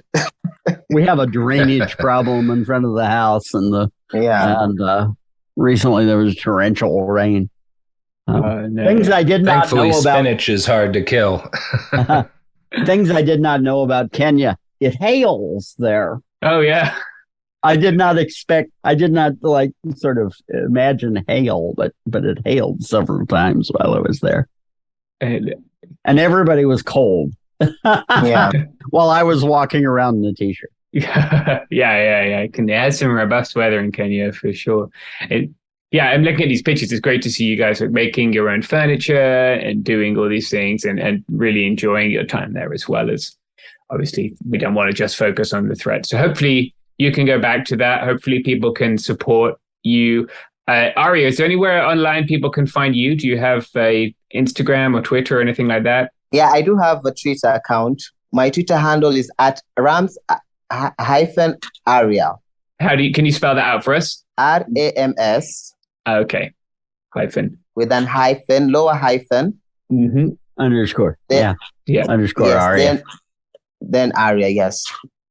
Okay, great. Yeah. And it's for yourself, and is it just Transrescue? Is there a personal one? Anything else you'd like to plug? My email, if someone wants to contact me, is Annie, ANNIE, at transrescue.org. Okay. Yeah. Hopefully. And we have a contact form on the website as well, if people are interested in talking with us. Yeah. Okay, great. Is there anything else you'd like to get to before we finish up here? Yes. On Fridays, we have we have office hours. So if you're in a country like the UK or the US and you would just like some advice or to explore your options, that's another service we offer, as we're happy to talk with you on video about that. When would those be? They're at 6 p.m. Central European Summertime. Okay. Which I think works out to midday in the U.S. Okay. Some parts of the U.S. But people can look that up. And are you offering those primarily in English? Those are primarily in English. If you speak Arabic or Farsi or Urdu, contact us. We can arrange to have somebody who speaks those languages talk with you. We maintain a Telegram group Trans Rescue. And if you get on there, you can use machine translation and talk with us very well. cool. And we have Arabic speakers that monitor that. Amazing. Yeah, hopefully people can take advantage of that if they need it. All right, well, thank you so much for your time. Like, our platform is here for you. If you want to share anything else, if anything else happens, please let us know. And yeah, we really appreciate you taking the time. Ario, I hope things get better. Thank you. Yeah. Thank you. Thank you so much. Yeah. All right. Okay. Goodbye, everyone. Thank you. Bye. Goodbye. Thank you very much. Thank you.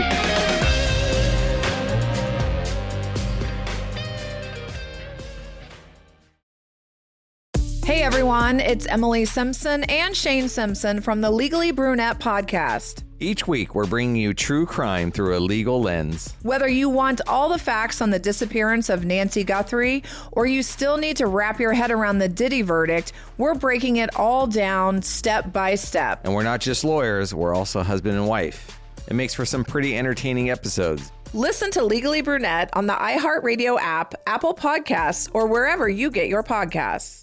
This is Ryder Strong with a podcast called The Red Weather. In 1995, my neighbor, Anna Trainer, disappeared from a commune. It was nature and trees and praying and drugs.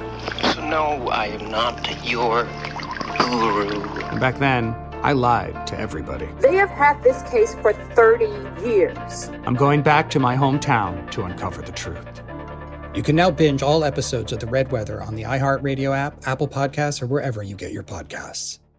Ever feel like you're being chased by the marriage police? Welcome to Boys and Girls, the podcast where dating isn't dating. Arranged marriage is basically a reality show, except the contestants are strangers and your entire family is judging. You're sipping coffee with one maybe, grabbing dinner with another, and praying your karmic Ken or Barbie appears before your shelf life runs out. Trust me, I've been through this ancient and unshakable tradition. I jumped in hoping to find love the right way, and instead I found chaos, cringe, and comedy. And now I'm looking for healing. Boys and Girls dives into every twist and turn of the arranged marriage carousel. The meet awkward, the near misses, the heartbreak, and let's not forget all the jokes. Listen to Boys and Girls on the iHeartRadio app, Apple Podcasts, or wherever you get your podcasts. You know Roald Dahl, the writer who thought up Willy Wonka, Matilda, and the BFG. But did you know he was also a spy? Was this before he wrote his stories? It must have been. Our new podcast series, The Secret World of Roald Dahl, is a wild journey through the hidden chapters of his extraordinary, controversial life.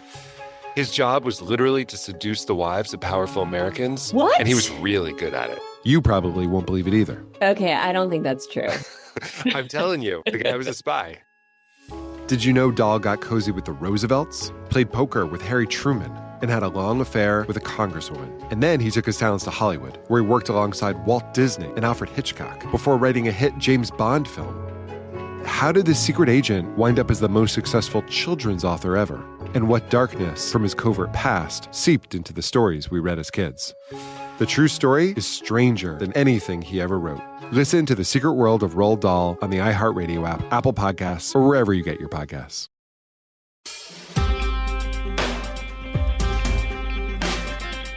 Hey, welcome to It Could Happen Here. This is Robert Evans, and this is a podcast about things falling apart.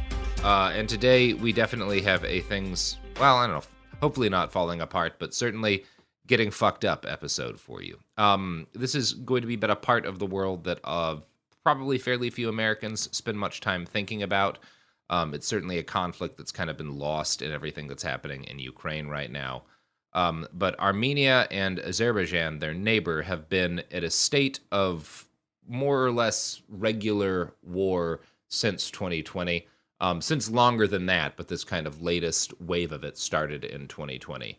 It was over a breakaway, what's often referred to as a breakaway region that both countries claimed, and that stayed kind of independent for a very long time until a 2020 invasion by the Azeris in this area, which is majority Armenian. And it was kind of a military disaster for the Armenian side. The war went very badly. A lot of troops were killed. A lot of territory was taken. And ever since, the Azeri military has been carrying out border strikes in and around areas that are kind of near their shared border with Armenia. Over the last 10 hours, as I record this, and I'm talking to you all on Monday, the 13th of September, over the last about 10 hours, the Azeri military has launched a fairly unprecedented set of strikes within Armenian territory. So not just kind of hitting border areas and not just hitting military targets, but hitting cities, hitting civilian areas, trying to move troops across the border. There's video evidence of this. To talk about what's happening, what's been happening in the past over the last couple of years, and what's happening now, I'd like to welcome on Joe Kasabian. Joe, you will know from his podcast, Lions Led by Donkeys, from his book, The Hooligans of Kandahar, and a number of other books that I think we'll talk about a little bit at the end here, from his appearances on The Behind the Bastard. Joe, you are an American citizen, but you're also Armenian, and you're currently in Armenia. Yeah. I moved here a couple months ago permanently. Citizenship is, we kind of have like our own repatriation laws, but I'm still waiting on that. And so to go off a couple of things that you said, we've been at a state of war effectively since the 90s when we first gained independence from the Soviet Union. Without going into the incredibly complicated history of Nagorno-Karabakh or Artsakh, Artsakh still exists. They did not take all of it in 2020. But 2020 was a military disaster for Armenia, unequivocally so. We lost over 4,000 people. Huge swaths of territory where their population became the victims of a regional genocide. There are no Armenians that have been confirmed to still be alive within that territory. There's endless videos of Azeri troops beheading old men and women and destroying homes and cemeteries and churches. And ever since the war ended in 2020, a month has not gone by where either Artsakh or Armenia itself has not been attacked. We've probably lost over 100 soldiers since then. These are kids. They're conscripts. We have military mandatory service here. So these are 18, 19-year-old kids doing their 2 years of service, on top of the civilians that are currently being bombed. We don't know how many people are dead at the moment. And it's truly aggravating. I mean, Armenians live with this all the time. It's a sword hanging over our heads when this is going to happen. 2020 happened with unprecedented international support, and not only support, but willingly ignoring it. I mean, NATO powers helped Azerbaijan do this. Turkey and Israel. Israeli drone designers literally test flew a suicide drone into Armenian soldiers to sell it. I mean, it's honestly kind of, I don't know what to say about it other than it should be another thing that the world should be united against, and they never will. No, I mean, it's so frustrating. One of the things that I have had a lot of issue with, because obviously I, as you are, am supportive of Ukrainian people's attempts to, so far quite successful attempts, to stop Russia from taking over their homes. But one of the things that's happened alongside this is a kind of lionization of a specific kind of Turkish drone, the Bayraktar, which was particularly effective in the opening stages of the war. And military equipment wonks can argue as to whether that was due to Russian kind of tactical failures and operational failures, or whether it was due to new realities about how drones function. But one of the things that was ignored in all of this kind of fetishization of this drone and people raising money to buy more of them is that the drones were really combat tested for the first time, massacring Armenians. Yeah. And I try not to get too mad when I see stuff like that, because I understand why the Ukrainians are happy. Yeah, of course. And I should point out unequivocally, I support Ukraine's fight for independence, just like I wish people supported ours. And the wars effectively have the same kind of propaganda angle. Obviously, before Russia invaded Ukraine, they were talking about denazification or demilitarization. When you look at their speeches and the rhetoric, It's that they believe that Ukraine does not have the right to exist, and that Ukrainians are either Russian or they also should not exist. And that's effectively what we're looking at too.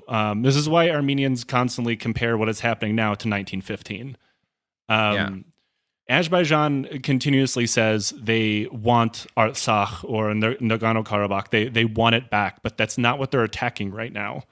If you look at the rhetoric of Aliyev and his government going all the way back to the 90s, when his dad was in charge and a few other people, their ideology is that Armenia is not a real state. They have claims over our capital, Yerevan. They have claims over the south where they are invading right now. And everywhere those soldiers go, they wipe out the local population of Armenians. There are no Armenian survivors in Hadrut or Shushi or any of these other places they took in 2020. They do not exist. And ever since then, they've been purposefully going through and destroying any evidence that Armenians ever lived there, which is ridiculous. Armenians have been living in these places since before Rome was fucking established. Yeah. I mean, and this is obviously, we're talking about the Armenian genocide, which occurred during kind of and concurrent to the kind of late stages of World War I, and was unrecognized by the United States until, what was that now, 2 years ago, Joe? Yeah, something Biden like that. Finally became the first U.S. president to recognize it. And this is because we've mentioned Turkey a couple of times. There's a couple of reasons for this, but most of them boil down to not wanting to piss off the Turkish government. The Turkish government has strong attitudes that essentially everybody in Anatolia is Turkish and always has been. Yes. Right? There were no Greeks, there were no Kurds, there were no Armenians. And this has led to, it's led to ethnic cleansings and genocides against the Armenians and against the Kurds. One of the things that was being done in Rojava that I found so compelling was an attempt by the Kurds there to educate people who were joining the YPG about Kurdish complicity in the genocide against Armenia, because they recognized themselves as victims of the same thing, starting, I think, it's hard to say starting in, right? Because we're trying to talk about concurrent conflicts, but they all go back. Everything's going back quite a while. You mentioned Aliyev a little bit ago, and I don't want to talk about him. We're talking about Ilham Aliyev, who's the current president of Azerbaijan, the fourth, and of course the son of the former leader, which is always a recipe for a good functional democracy. Also, his wife is vice president. Yeah, and his wife is vice president, which is nice. It's just like House of Cards. Yeah, he's the Kevin Spacey. His attitude and rhetoric towards Armenians in general is eliminationist at best. Yeah, the country's put out stamps that show Armenia being fumigated, during the height of the pandemic, which, as a genocide scholar, generally when I see a picture of a place being gassed, I get suspicious. They've talked about how it was a good thing that in the 90s Armenians were driven from Baku and the Baku pogroms and a few other places. Weren't there literally some of those trophies at arms shows and stuff with pieces of captured equipment with blood on it and stuff? Yeah, and they also had honestly one of the weirdest, it's incredibly offensive and racist. These caricatures of Armenian soldiers who, at the same time, they're racist towards Armenians, but also vaguely anti-Semitic. They looked like a caricature of a Jewish person that would come out of Der Stürmer, and I understand how stereotypically people think Armenians look in these racist art where we have big hooked noses and big eyebrows and things like that, which admittedly I know I meet both of those personally, but that's besides the point. If you look at the pictures, and they were taken down because even Israel was ooh, that's a bit much, and they helped that happen. But also you can't talk about Azerbaijan without talking about Turkey, because they have this ideology that's two people, one state. They do believe in pan-Turanism, especially Erdogan. He's been ever since he's gone full fascist.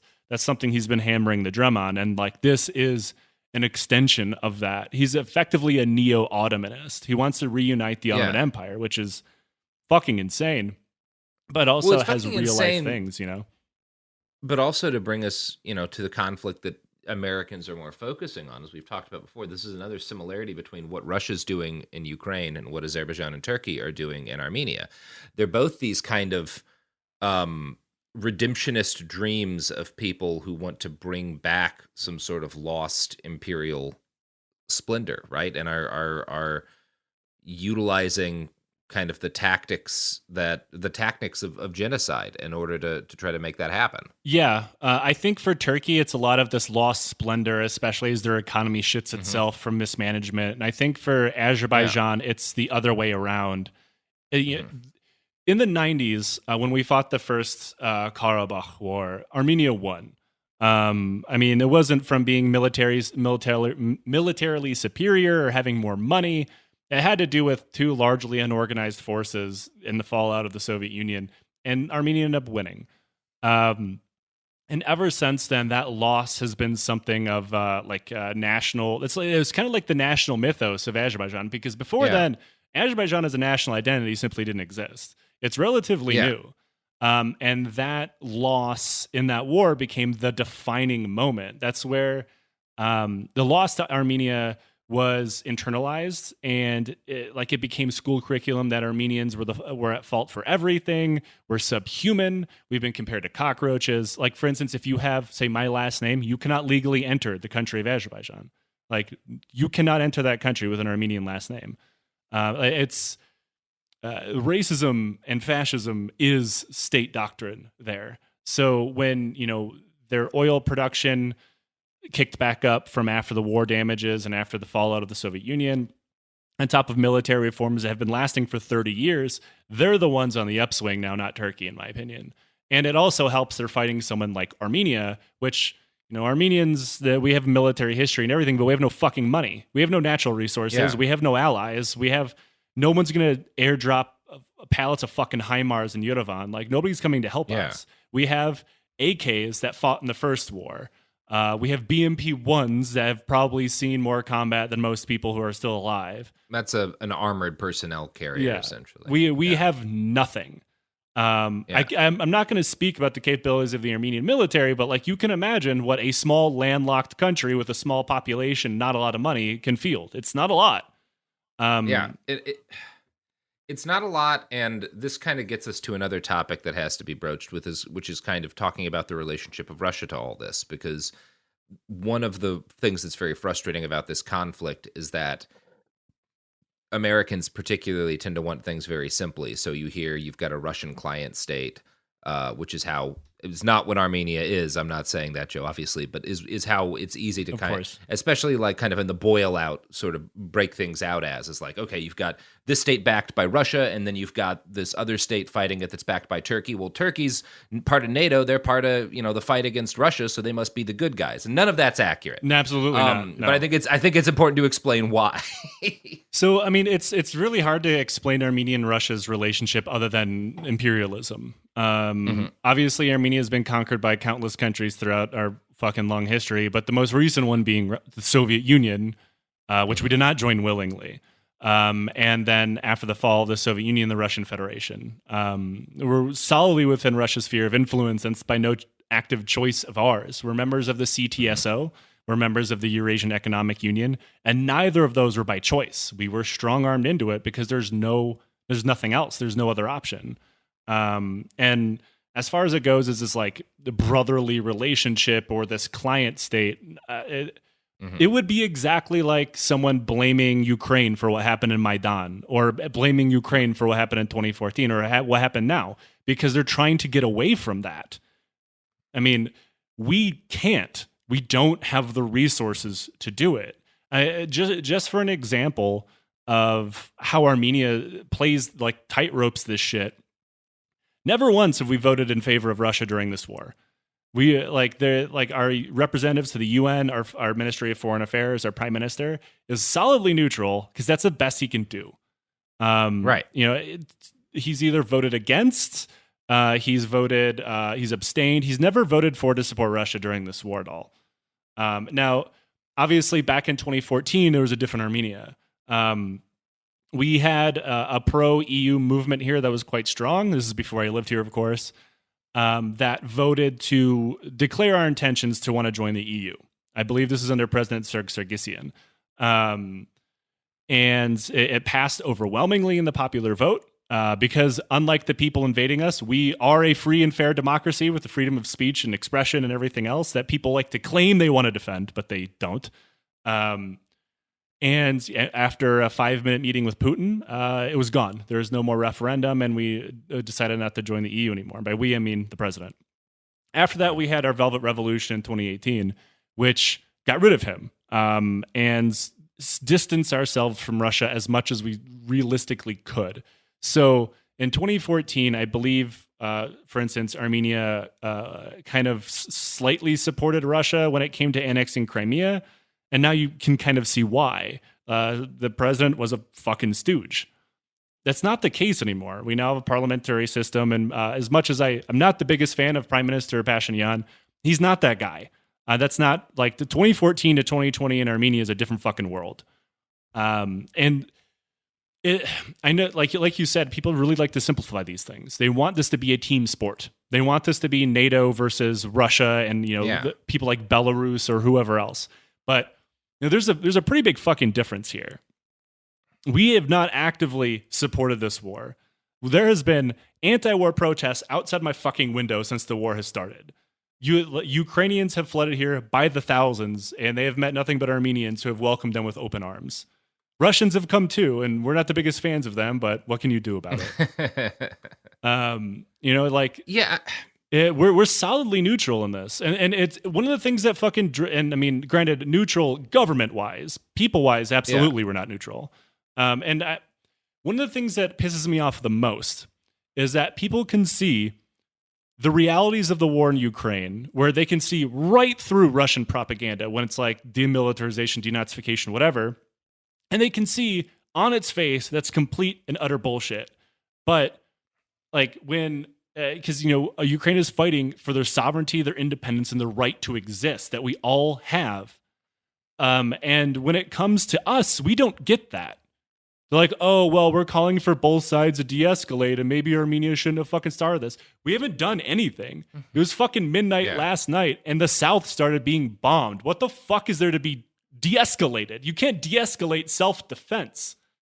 So you have what is a really uncomfortable situation, and one that a lot of people don't like talking about the reality of, because essentially when you have a country like Azerbaijan that is insisting on repeatedly violating the territory of its neighbor, and that has proven not just a willingness but an eagerness to engage in acts of ethnic cleansing and genocide, you have two options for dealing with that other than let them do it, right?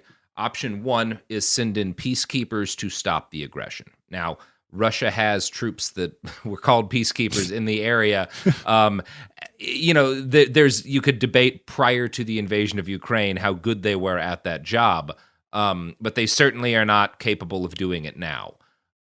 So then the question is, okay, who else's peacekeepers are going to come in, right? And if that's not a realistic solution, and you don't want to let Azerbaijan just do a genocide, then what you do is you give them weapons. Yes. Armenia weapons, not Azerbaijan. Oh, people are already doing that part, unfortunately. The U.S. and NATO included. Yes, yeah, indeed. And again, there's this... We're all kind of, in terms of like the discourse around this in the United States, living in the shadow of the war on terror, in which an irresponsible quantity of weapons were handed out to an irresponsible variety of groups, and many of them went to bad ends in bad places. The reality is that, we're sitting on a fucking stockpile of weapons here in the United States as tall as the sky, and handing over a tiny percent of that. When people talk about like we're giving this much aid to Ukraine, we're not spending that much cash straight on aid to Ukraine. We're picking up shit we have in mothballs, and we're handing it to them, right? Because we've spent all of our treasure on a pile of guns larger than you can conceive of in terms of its actual size and weight. And I don't know, like when I think about what is to be fucking done here, realistically, I would like for Armenia to have access to javelins and HIMARS and some fucking stingers. I mean, even one of the things that pisses me off is like you said, there's two options here. You do nothing and you're complicit in a genocide. That's what this is. Like it's like being silent in 1945. It's being silent in 1915. It's being silent in Rwanda. We were silent during most of those things, and we saw how they all ended. We sure were. There's only one way this fucking ends if we don't get guns, and that's with a lot of dead Armenians. By supporting Azerbaijan or sitting out, that is what you explicitly support, is thousands and thousands of dead civilians. Like, that's the only way this ends. And it is, again, I hate that we keep going back to Ukraine, but it's relevant because it's it's the conflict that people are actually focusing on. The people who are counter on anti-side providing weapons to the Ukrainian military make claims about corruption, which they could also make about the Armenian government. Sure. And claims about, arms trafficking and all that stuff. But so far, and Ukraine, by the way, is a country with a deeper history of corruption, significantly than the Armenian government even. Yeah. For all we of haven't its seen faults, evidence. the Armenian government is less corrupt than Ukraine's. Yeah. You haven't seen a ton of that happening. What you have seen is the weapons that have been handed to them blowing up invaders' tanks and aircraft. And the sheer quantity that has been destroyed is evidence that weaponry has been used pretty responsibly. And when you are talking about a group of people facing annihilation, I'm simply not worried that they're going to sell their stingers to fucking ISIS or wherever. Right. Who the fuck are we going to sell them to? We have Turkey on one side and Azerbaijan on the other. We're going to sell them to Georgia? That's actually fine. Like, and that's... I don't know. I think people are fucking gutless. You saw this happen in January before the war in Ukraine started, when people weapons are only going to make it worse. No, they're fucking not. You know what's worse than an armed population defending itself is an unarmed one being murdered anyway. And in case nobody paid attention, because they probably didn't, you can go back and look at the video footage of what happens to unarmed Armenians in 2020. And it's the same fucking shit ISIS did to Yazidis. It's the same fucking shit they did to Kurds, and it's the same fucking shit that will happen again if we do not get what we need to defend ourselves. And I don't give a fuck if you don't like Russia. I don't fucking like Russia either, but it's the reality that we live in. If you're fucking intelligent enough to realize the diplomacy and geopolitics of how Ukraine ended up in the war that they're in now, you should understand why we are in the situation that we are in too. You cannot realistically believe we deserve what is happening unless you also believe Ukraine deserves what's happening to them. It's impossible. I don't know. This is obviously, how could this not be like emotional? And it is just feeling like I can't, and it must be so much worse, obviously, just being there, but like this feeling of a fucking train coming at you, and people aren't going to do shit because there's this fucking problem with optics. And it's more complicated when I talk about optics, I guess we're talking about discourse. When it comes about like why politically the United States is unlikely to do anything like what we've suggested, it's more complicated than that. And a decent amount of it comes down to the fact that we have, 13 nuclear weapons stationed in Turkey right now. Yep, and Incirlik, which is land stolen from Armenians from the genocide. Mm-hmm. Yep. Great stuff, America. Well done. We really knocked that out of the park. What is it that people can do to help outside of, trying to become informed about the conflict, which I think we can talk about some sources at the end of this? Are there places, Red Cross style things that people can donate to help to the extent that kind of thing is helpful? Yeah. Generally, crowdfunding for weapon systems is illegal unless you're Ukraine nowadays. So I'm thinking more about medical aid. The Armenian Red Cross is always a good option. They helped a lot in 2020. They still help now. We still have a ton of internally displaced people. There's also the Hindramin Fund, which directly funds wounded servicemen, because we really don't have a VA exactly here. There's quite a few other ones. But the Armenian Red Cross is, of course, the most reliable and easy to donate if you're in the West, for sure. You don't have to navigate any confusing Armenian language websites because it's hard. And Armenia You're not isn't at great risk at of- the internet, so like most of them don't have translations. Yeah, but you know, I understand. I'm a little bit more emotional than most people probably hear me on podcasts, but like, I'm mad. How could you not I'm be? mad. I'm fucking frustrated. I don't know how much longer people can let this kind of thing happen. I hope the EU's gas this winter is fucking worth it, because this is what you got. This is what that deal got us. So I hope you're nice and warm in the fucking winter, because we probably won't have power, or we'll have more dead or whatever. But I'm real glad you pivoted away from Russian gas and signed a deal with fucking Azerbaijan, you spineless fucks. And it's I mean, it's the spinelessness is deeper than that, right? Because the reason why the fucking gas crunch that led to that deal happened in the first place was, among a number of things, years of ceding to Russian government aggression in places like Georgia and in places like Ukraine. And you've got that, here you have the invasion by Azerbaijan almost 2 years ago now. And then there was another one in that isn't met 2016 with any- before that. Yeah. And no pushback, right? None, and when you zero. This is the thing is, and this is not a popular kind of thing to talk about on the left, but it's true. If you want to pay attention to why that whole World War II situation got so goddamn bad, a big part of it is there not being any kind of effective rules-based international order to stop bigger countries, or at least more aggressive ones, from fucking with their neighbors. And one of the things we were supposed to have learned from that war is that you don't let people do that. It's bad.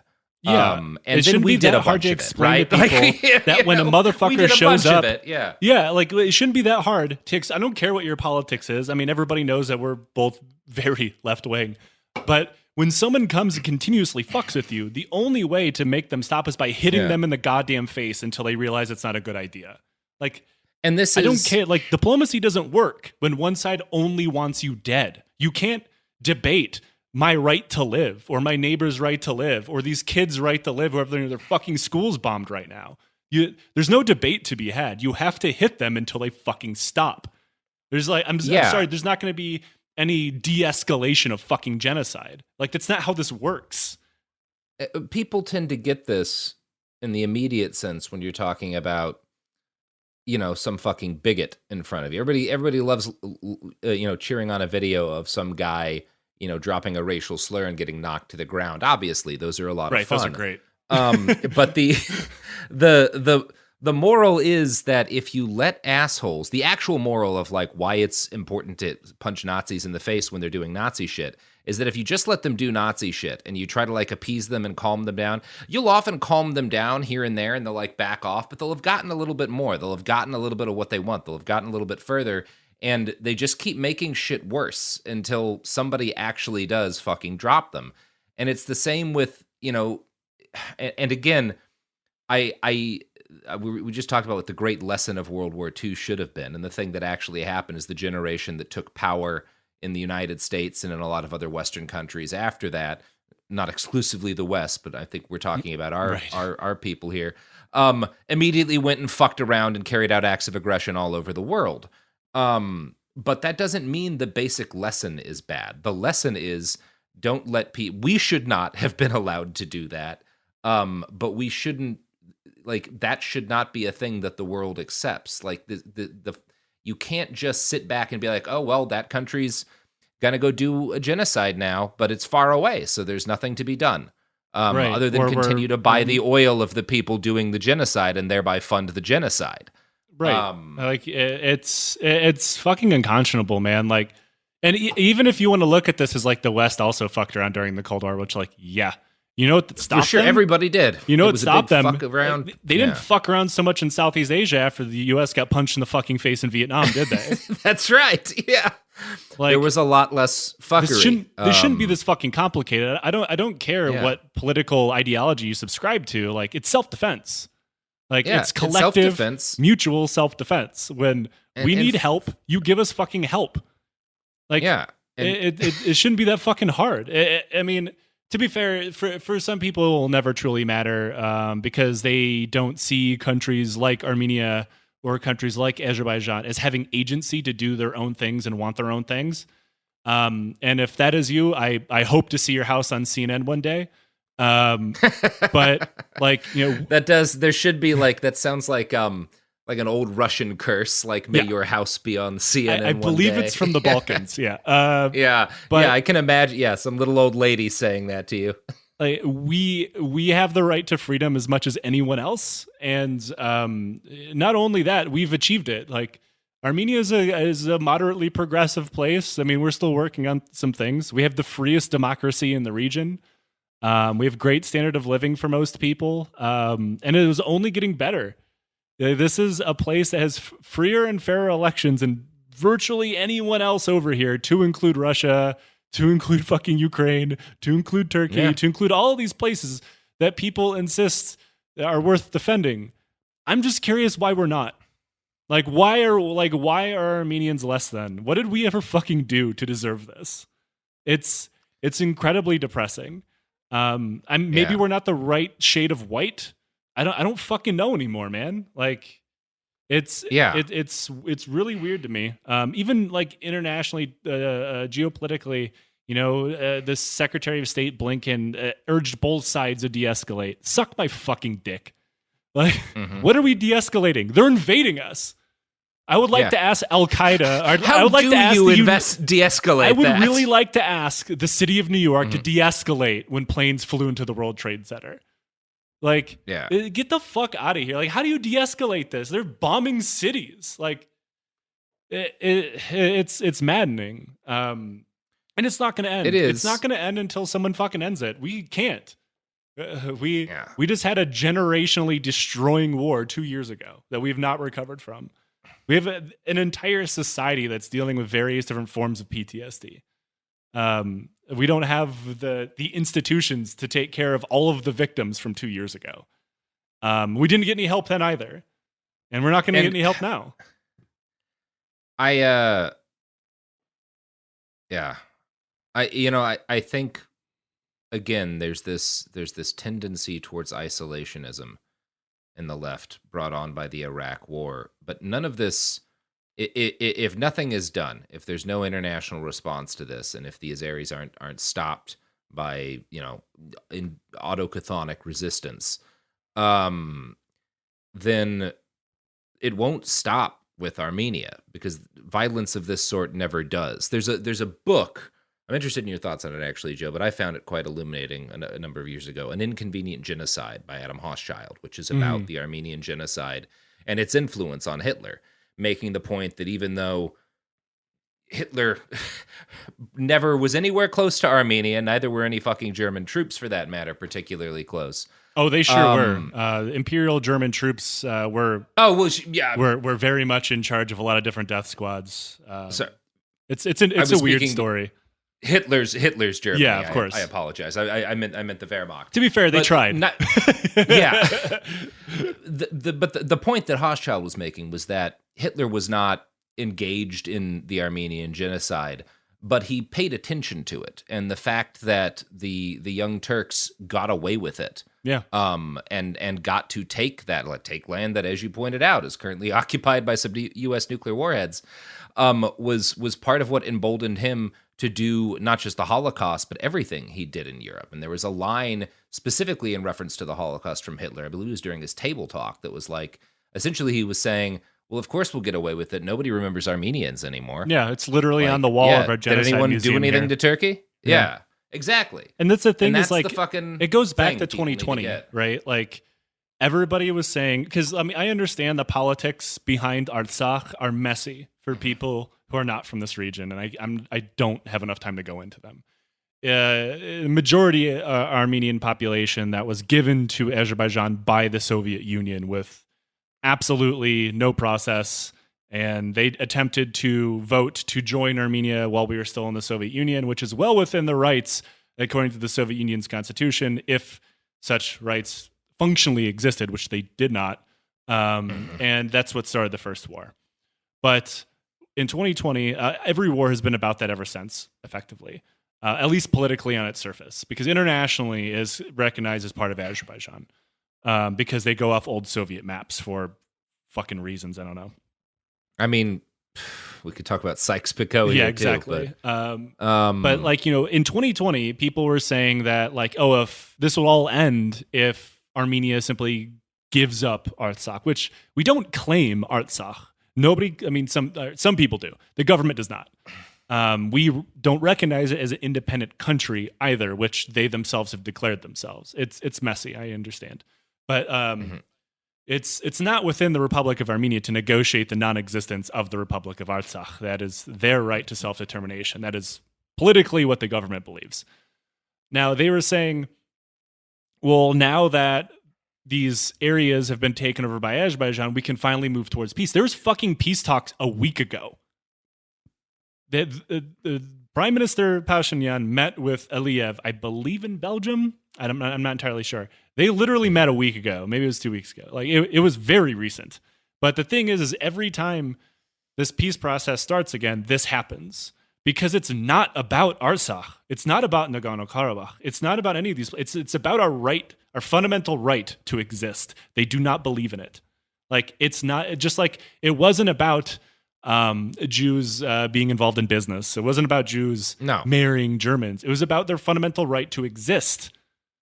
Like it's all it is. It's the same could be said for Palestinians. This isn't about Palestinians. Yeah, absolutely. I mean, speaking of which, fucking Israelis are just placing Armenians in Palestine as well. Yeah. Like it's not about it's not about these small little nibbles that they're taking. It's not about the freedom of movement. It's not about your right to date someone, which came up recently. They made some Israeli law against that. You have to declare your romantic intentions before you go into the West Bank or whatever. Like it's not about those things. Those are maybe that'll make it easier to get the American leftists on this one. Right? No, guys, Israel's the bad guys here. We can do this. Fuck, even Noam Chomsky wouldn't deny this genocide. Yeah. Actually, there you go. That's not entirely true. He probably would. But the thing is it's not about these small nibbles. It's not about your right to do X or your right to do Y. It's not about Artsakh's right to freedom. It's they don't believe you should exist, and they will take and take and take and take until you're fucking powerless, and they can wipe you out. That is their goal. I mean, you can see that in Palestine. You can see that in Artsakh. You can see that increasingly in Armenia. You can see that's what Russia's goal was in Ukraine. It was Russia's goal in Georgia. Like, it's how imperialism fucking works. It doesn't have to have an American flag or a British flag over it for that to be what it's called. It's genocidal imperialism. And like, if you're too dumb to fucking see that, I don't know what else to tell you. Like, I don't know how else easy. Do you need me to draw it in fucking crayon? Like, I think we're both getting angry here primarily at groups of people who I don't believe are the primary listeners that we'll have on this. Not necessarily, no, but I get it. Like, no, it's this constant fucking thing you have whenever there's a war anywhere, and you are like, well, what is the solution? Well, the people who are the victims need to have access to weapons, right? Yeah, and if you're saying, which I agree with, sending in U.S. or whatever troops to X country usually doesn't work out, then what is the option? Give them fucking weapons. Yeah, and honestly, like, what would make the situation worse if we had American soldiers here? Like, I mean, I just don't think that's a thing that logistically the U.S. military can do. Well, it would never happen. It's a whole. There's not even a base here. But like, like there's some situations where yes, military assistance could make a situation worse. Bad things will happen. You cannot deploy large amounts of weapons or soldiers to a specific area without there being some kind of negative effects. However, you have to realistically weigh the good and the bad. Yeah, the world military, the Allies bombed Germany flat, but they stopped the fucking Holocaust. Yeah. We blew up a fair amount of people in the 90s. We stopped the genocide. Like, we blew up the shit out of ISIS, and there was also some civilian casualties, which fucking suck. Quite a few. But you stopped the Yazidi genocide with the assistance of the PKK and the YPG and the YPJ. Like, you cannot unleash military power without the acceptance that innocent people are going to die. The way that you weigh that is more fucking people are going to die if you don't. That's I think the key of it, and probably the point to close on, is that it's not a decision, do we do we bring violence to this situation or not? The question is, how lopsided will the violence be? Right. Will the violence be one state armed by its allies massacring an equipped military and then civilians until there's no one left of the people who inhabited that area? Or will those people have the equipment to defend themselves? Like that's the question. The only way for the situation to not be violent is for Azerbaijan to not do what they're doing right now. Right. And hey, if some sort of fucking diplomatic pressure works, I will be unbelievably psyched to eat both of our words in this. If fucking Blinken manages to, I have no idea like how you actually have an impact here, but that would be lovely. I just don't think it's likely.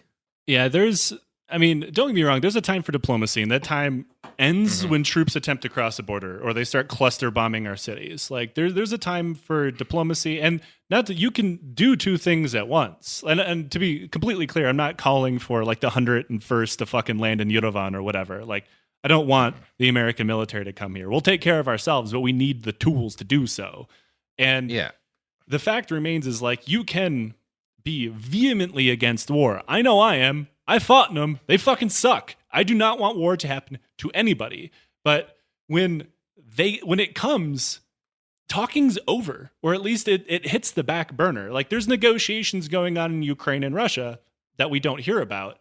But at the same time, Ukraine knows they have to continue doing violence in the meantime. Like you can't just be like, whoa, guys, let's just hit the brakes and let's like have a fucking peace conference in Belgium or whatever. Like Sunic is being bombed. Goris is being bombed. Like Armenians are dying. Like there's no words that will fix that. What will fix it is fucking artillery systems, HIMARS, GPS guided weapons, fucking body armor. We don't even have first aid kits. Like there's things that we need that can happen in addition to political pressure, because political pressure is great if we ever have it, but there needs to be something in the meantime. Like the director of Doctors Without Borders one time said something that was incredibly controversial when he said it, because he's a doctor and he runs, a charity. He said, you can't stop a genocide with doctors. And he meant that you need to give people fucking weapons, because, there's like we already said, and then I'll promise I'll stop talking. There's two ways that this ends. We defend ourselves and we survive, or you sit by and you do nothing. And there's thousands of more graves full of Armenians by the end of this. That's it. I mean, once upon a time, the world said never again, and that shit has had a big fucking asterisk next to it ever since. And people need to prove themselves, need to fucking prove that words actually mean things. If you want to defend democracies and shit like you do in Ukraine, I have a fucking democracy for you to defend, and we need weapons. Yeah, I think that's as good a note as any to end on. Joe Kasabian, host of Lions Led by Donkeys, author of The Hooligans of Kandahar. You've got a bunch of other books that have come out now. Yeah, I have the Victory of Death series out, if you enjoy military sci-fi, and I have another one coming out in October called The Frontier Corps.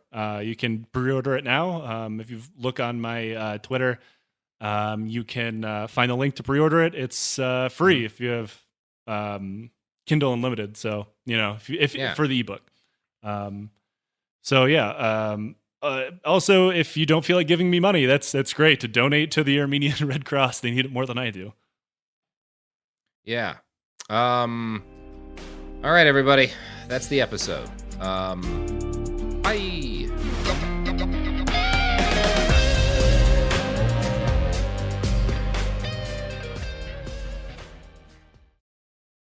This is Ryder Strong with a podcast called The Red Weather. In 1995, my neighbor, Anna Trainer, disappeared from a commune. It was nature and trees and praying and drugs. So no, I am not your guru. And back then, I lied to everybody. They have had this case for 30 years. I'm going back to my hometown to uncover the truth. You can now binge all episodes of The Red Weather on the iHeartRadio app, Apple Podcasts, or wherever you get your podcasts. Hey everyone, it's Emily Simpson and Shane Simpson from the Legally Brunette podcast. Each week, we're bringing you true crime through a legal lens. Whether you want all the facts on the disappearance of Nancy Guthrie or you still need to wrap your head around the Diddy verdict, we're breaking it all down step by step. And we're not just lawyers, we're also husband and wife. It makes for some pretty entertaining episodes. Listen to Legally Brunette on the iHeartRadio app, Apple Podcasts, or wherever you get your podcasts. Ever feel like you're being chased by the marriage police?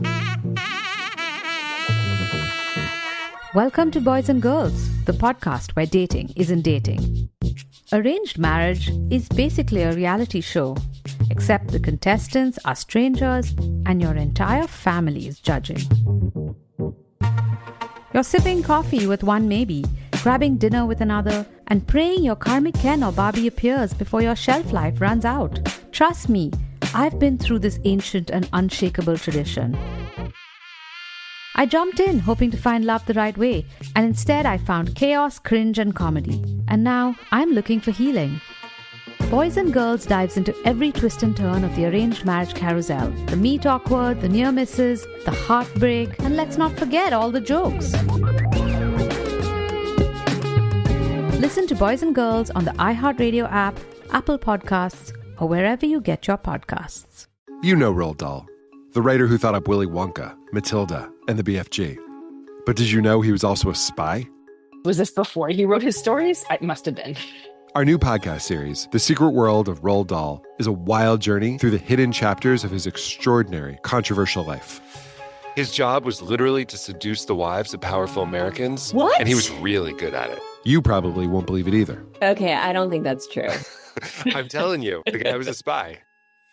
Did you know Dahl got cozy with the Roosevelts, played poker with Harry Truman, and had a long affair with a congresswoman? And then he took his talents to Hollywood, where he worked alongside Walt Disney and Alfred Hitchcock before writing a hit James Bond film. How did this secret agent wind up as the most successful children's author ever? And what darkness from his covert past seeped into the stories we read as kids?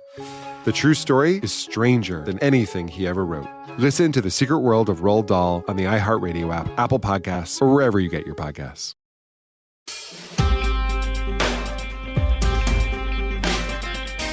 Hey, welcome to It Could Happen Here, podcast about things falling apart and putting them back together.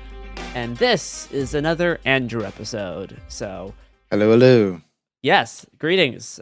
We have Chris, we have James, we have myself, and we have Andrew, obviously, who I'm gonna hand the reins off to. Awesome. So, hello again to another episode of me talking about different stuff. And quite fittingly, considering today is the day that Queen Elizabeth has passed into the pits of hell.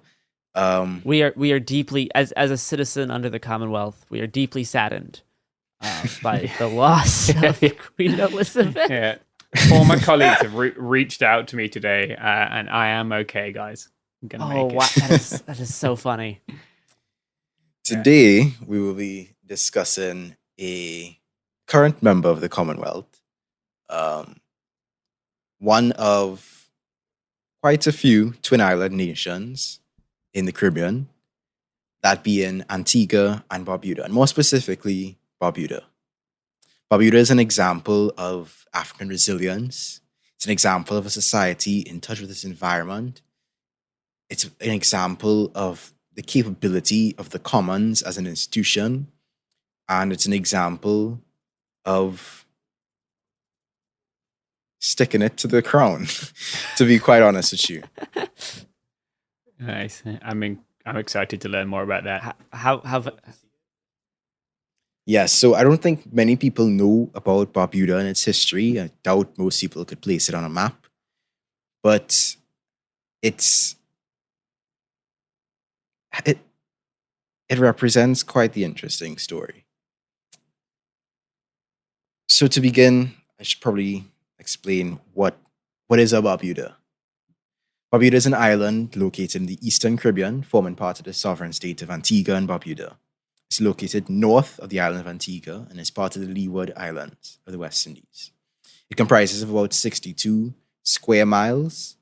So it is about 62 square miles, which is 160 kilometers, and it's one of the flattest islands in the Caribbean. Its soils are very shallow and infertile. It is a very arid island with very little rainfall and very frequent droughts. Its scrub wilderness is roamed by deer and pigs and descendants of the animals that early European traders and settlers would have imported. It also has a pre-settlement evergreen woodland that consists of white cedar, turpentine, and whitewood, alongside columnar cactus and thorny shrubs and grassy glades and soils that have been, and other species that have grown up in soils that have been degraded by the clearance of charcoal burning and grazing and just general human activity. Most Barbudans, I would say, engage in shifting cultivation, but none of them are full-time farmers. The countryside is mostly uninhabited because the law required that all Barbudans lived in or near the island's one village, which is Codrington.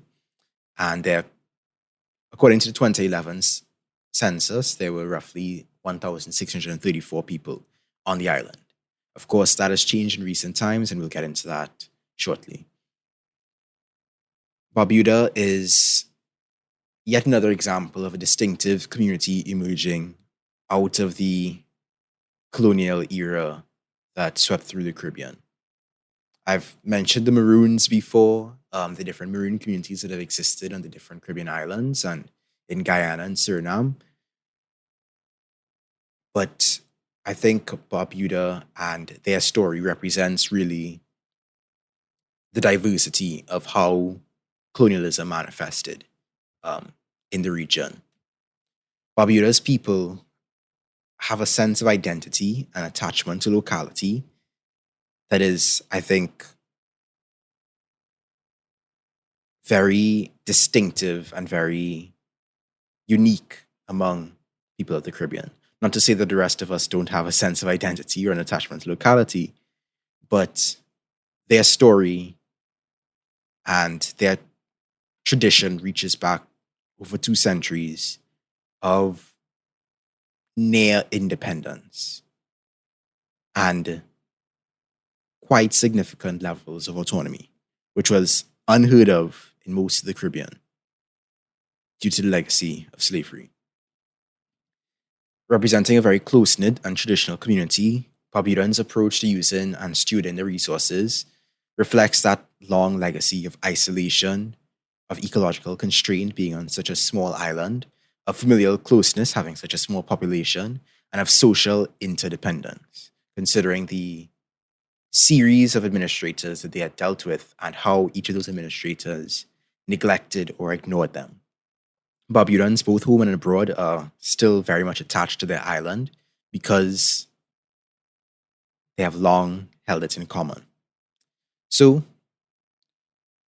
we'll be diving into a brief history of exactly how they reached this point, what institutions they've developed for common ownership and communal land use, and how emigration has played a role in that, and unfortunately, how a combination of Hurricane Irma and the doctrine and the shock doctrine have contributed to their current situation. So for more than 200 years, from the late 17th century, Barbuda was leased by the crown to one family, the Codringtons, hence the name of the village being Codrington. The original leasee was a guy named Christopher Codrington. He was the governor of the Leeward Islands, and his heirs lived in England, so they pretty much neglected it after he had died. Barbuda would have supplemented the lucrative sugar estates that Codrington had in Antigua with timber and ground provisions and fish and livestock and draft animals. Barbuda, being surrounded by coral reefs, often had ships wreck near the island, and so they also salvaged resources from those ships. And so, as late as in the 1850s, the Codringtons were getting £4,000 a year from Barbudan stock, and £300 a year from salvaging operations on the island. That's just over £643,000 today per year. And it just demonstrates, of course, that even though they were more independent than most other enslaved people, because the island wasn't as profitable, they were still being exploited. Initially, the island was only worked by a few indentured whites, but then when enslaved people were brought in from Africa, the enslaved population began to rise, and they began to establish that sort of culture and community that we see to this day. Because they were neglected, because the island was very little inhabited, they housed and they fed themselves through their own efforts and were basically spared of the rigors of the plantation regiment because of how unprofitable the island was, because its soils were so sandy and arid and unfertile. So between 1800 and 1832, being free in many respects, Barbudah's population was able to rise from 300 to 500. And they built a cohesive Creole community whose solidarity was able to thwart the efforts of local overseers and absentee proprietors to try to get them to labor on Antiguan estates or to get them to be more quote-unquote productive for their overseers. Because they had such a several hundred strong community on that island that had established itself for generations, no overseer, no manager could just pull up in there and just say, try and coerce them into doing what he wanted them to do. This is in stark contrast to a lot of the other Caribbean islands where managers and overseers had a lot more presence and a lot more power to destroy families, to split up communities, to foment divisions, because the island they basically neglected it, and in that neglect, they took advantage of that neglect, of the material conditions that created that neglect to strengthen their community bonds and to strengthen their autonomy. As emancipation came around, Codrington himself even was like, wow, good for them, pretty much, because almost all of them were like, to quote him directly, one united family, so attached to Barbuda that force alone or extreme drought can alone take them from that island. In other words, as a displaced indigenous African people, they reforged a connection to the new land that they had inhabited and rooted themselves in that land. One particular tradition they have is the burial of one's umbilical cord on the island itself. And so that's been going on for generations, where a new child is born and the umbilical cord is buried on the island. And so even when Barbudans move abroad, they still have that strong tie to the island itself. So after emancipation rolled around in 1834, Barbudan life didn't change that much. The transition from slavery to being free was not as abrupt or as consequential as it was in other parts of the Caribbean.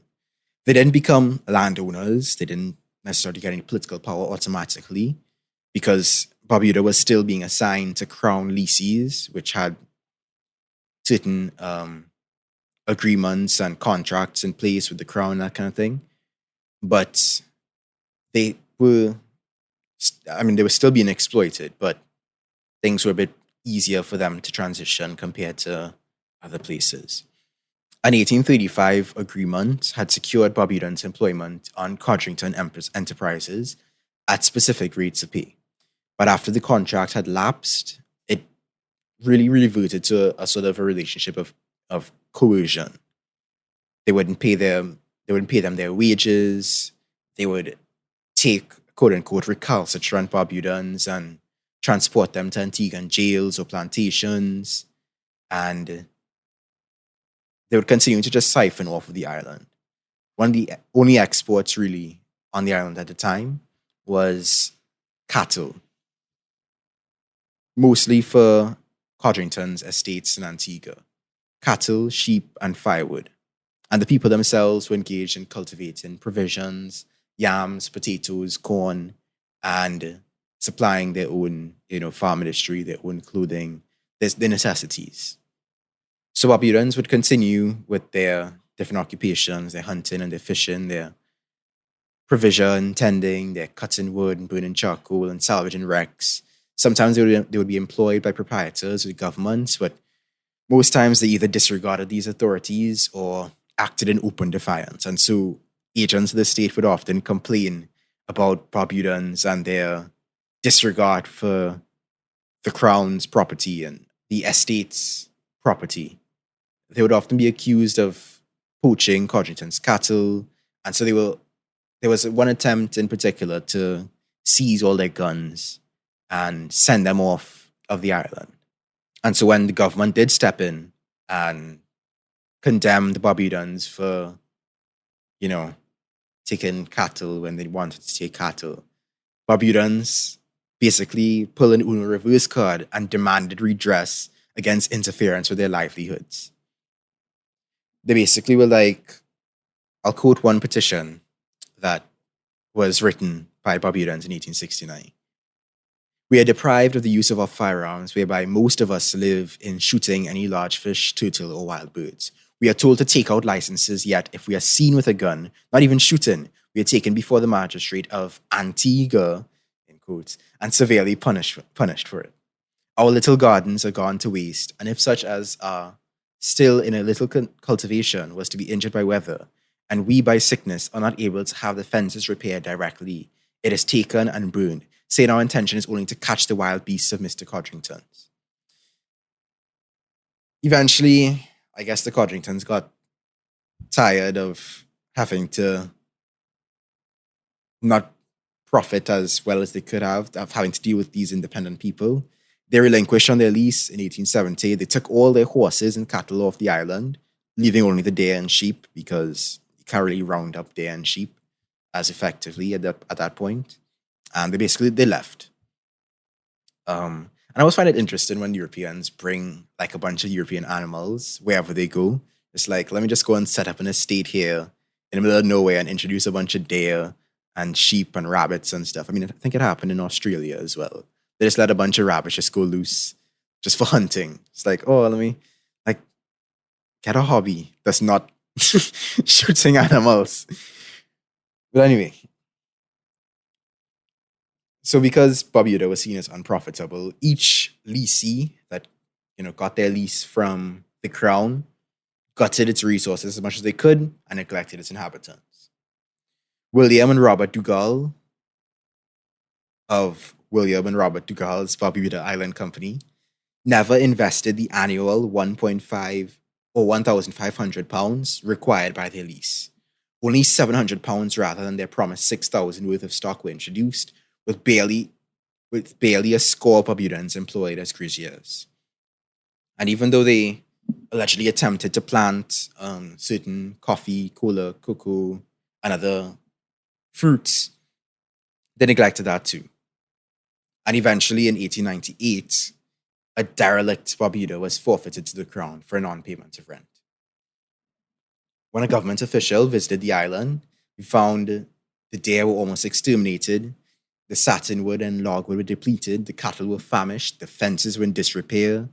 They had 4 men to round up about 100 horses, 80 cattle, and a bunch of cows. And the 2 paddocks that existed on the island had long since become filthy and variously overgrown, not only with bush, but dense thickets. Dr. Dougal's gunners also apparently had a really bad sense of aim because a lot of the fences were just riddled with bullets. And so because the island and the people were starved and degraded by the Dougals, the colonial office had, revoked their lease and basically excused the few villagers who had taken some of the cattle for themselves. Barbudans had also protested the fact that whenever these leasees would pull up on their island, they would always be taking their stock, closing their provision grounds, threatening to evict them, basically doing everything they could to be hostile towards people on the island. And so only their own traditional hunting and farming and stuff enabled Barbudans to survive. Of course, government being the government didn't really care about the people that much. So even though the leaseholders were gone, they didn't really get much out of it. The people, that is. So then after the termination of the lease, the colonial government, the Leeward Islands colonial government in Antigua basically took over the island, and they established a government stock farm in 1901, some cotton plots in 1903. They gave some grants to pay for fencing and cutting wood and cotton experiments and cattle purchases and mule breeding. And the Barbudans took the government grazing lands for their own purposes and basically enclosed a portion of that land and left it for the government stock and left the rest of the pasture, the richest parts of the pasture, for their own horses and cattle and donkeys. So while the government had to deal with like this small portion of land with like some very weak, insufficient meadow, the rest of the community was able to flourish with a nice rich pasture for their cattle. And still, despite that, the government stock farm still flourished with 161 horses, 108 cattle, and 5 mules by 1905. And then cotton, surprisingly, also became profitable on the island. A crop that really didn't flourish there at all during slavery was now starting to pick up in the beginning of the early 20th century. They began shipping cotton out and employing a bunch of Barbudans, and now Barbuda was being seen as a super profitable place. However, because of that cotton boom, Barbudans were able to buy passage overseas, they were able to raise their standard of living, and it ended up causing a labor shortage that led to conflict. After a shipwreck off the island in 1915, the island manager went to check out what was going on with the salvaging, and he caught a bunch of Barbudans salvaging, but salvaging for their own profit instead of his profits. And so in retaliation for him trying to stop them from salvaging for themselves, the Barbudans burnt his boat and his wagon. And so in retaliation for that, the governor of Antigua started to impose these previously unenforced rents on cultivated plots. So like he wanted to charge like 5 shillings per acre per year. And he also doubled animal head taxes. And so by introducing these taxes, introducing these rents, the government was basically trying to get, not just to punish the people for, daring to be free, but also trying to force them to work on their cotton plantation. Of course, Barbudans, having lived so freely for so long, didn't want to work on these cotton plantations, especially not after slavery.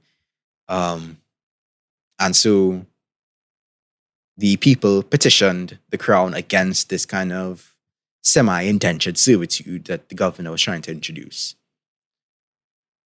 And it seems that Mother Nature was on their side because they won their case due to drought. All the crops were basically ruined by drought, cutting on cotton profits, cutting on cattle profits, cutting on corn profits, and all this happened in 1916. And then in 1922, Barbuda was hit by a hurricane more severe than they'd ever seen before. And so that brief period where Barbuda was seen as striking gold for the government came to an end. And Barbudans continued to cling on to their customary modes of subsistence, of self-reliance, of survival, of their plots and their livestock and their fishing grounds, of continuing to be their own masters, because 250 years of experience had taught them how unreliable and exploitative all these other alternatives that bosses, non-natives, that government was trying to introduce were to them. And they learned that only ownership in common would guarantee their access and guarantee the protection of their island from environmental exploitation. And so that's where we get to the interesting part. Because they'd already long thought of themselves as owners of the island, as possessing the island for themselves, even though on paper it wasn't the case. Even though on paper they were being handled between the crown and the different leaseholders that the crown would introduce. Barbuda, two Barbudans, being so small, being so homogeneous, having such meager soils, having such strong and tight connections and bonds, they saw it as all of theirs, collectively. It wasn't like, and when I say strong connections, family bonds, I don't mean it in the sense that some of the other lands in the Caribbean were sort of parceled out. Because in the Caribbean, there are lands that are held by certain families and it passes down the family and it's going on for generations. But it wasn't this idea that, oh, these particular families own the land. It was that all of them together own the land. Serious, real, communal land ownership. They'd used the land for generations to raise ground provisions, to hunt deer and wild pigs, to keep goats and sheep, to keep cattle, to cut firewood, to fish, and so on. They had no documents that said that they had these collective rights on the island, and yet they all insisted with one voice that Barbuda was theirs alone. No outsiders could tell them otherwise.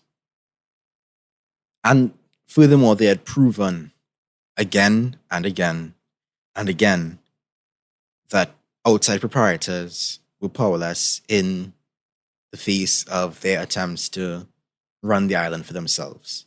Because they would continue to graze their cattle wherever they wanted to graze their cattle. They would continue to fish wherever they wanted to fish, salvage whatever they wanted to salvage, cultivate wherever they wanted to cultivate. Who's going to stop them? You know? Clearly nobody. They couldn't even get, outsiders couldn't even get like a rent out of Barbudans. So by 1920, Barbudans had gotten legal entitlement to roughly half of the island. And by 1983, they controlled virtually all of its resources, basically de facto. Unfortunately, against their will, honestly, Antigua and Barbuda were joined together by colonial administrators. And so Antigua and Barbuda is the country that exists today. But one of the primary concerns of Barbudans were that they be able to maintain sole ownership, sole control, sole communal control over the lands of Barbuda. Land ownership has been an issue that Barbudans have had with Antigua for a very, very long time now, for decades now. And really all Barbudans want is to maintain their common ownership for themselves alone. And so they've maintained that through the Barbudan Council, defending the land and declaring that no land in Barbuda can be sold or developed without the permission of the Barbudan Council. And so now to explain basically how common land use works in Barbuda, there are two distinctive and useful modes of land use: shifting cultivation for provision grounds and open range pasturage for livestock. Because the soil is so weak, shifting cultivation is a necessity. And so after 1 or 2 years of planting exhausted soil, they move their fencing, they move their grounds of between half an acre to 2 or 3 acres and plant their sweet potatoes, yams, maize, beans, pigeon peas, squash, peanuts, etc. elsewhere, so that the old land could, regenerate. But this constant cultivation is something that occurs, that grants really no permanent rights to any one individual. you do have use rights. It's the principle of usufruct over the area you're cultivating, but you don't have permanent ownership over that piece of land that you're cultivating. And they have that system in place because they recognize, living on the island for all these generations, that Barbuda's ecology is extremely fragile, extremely limited. Its resources are limited. And so they have to safeguard their sustenance for generations to come. Yeah, it's fascinating, actually. I didn't know anything about that. Yeah, it really is. Similarly, with the slash and burn cultivation, they also had the management of open range livestock being very much unrestricted. There are actually feral cattle that exist on the island, in addition to the more tamed and penned animals.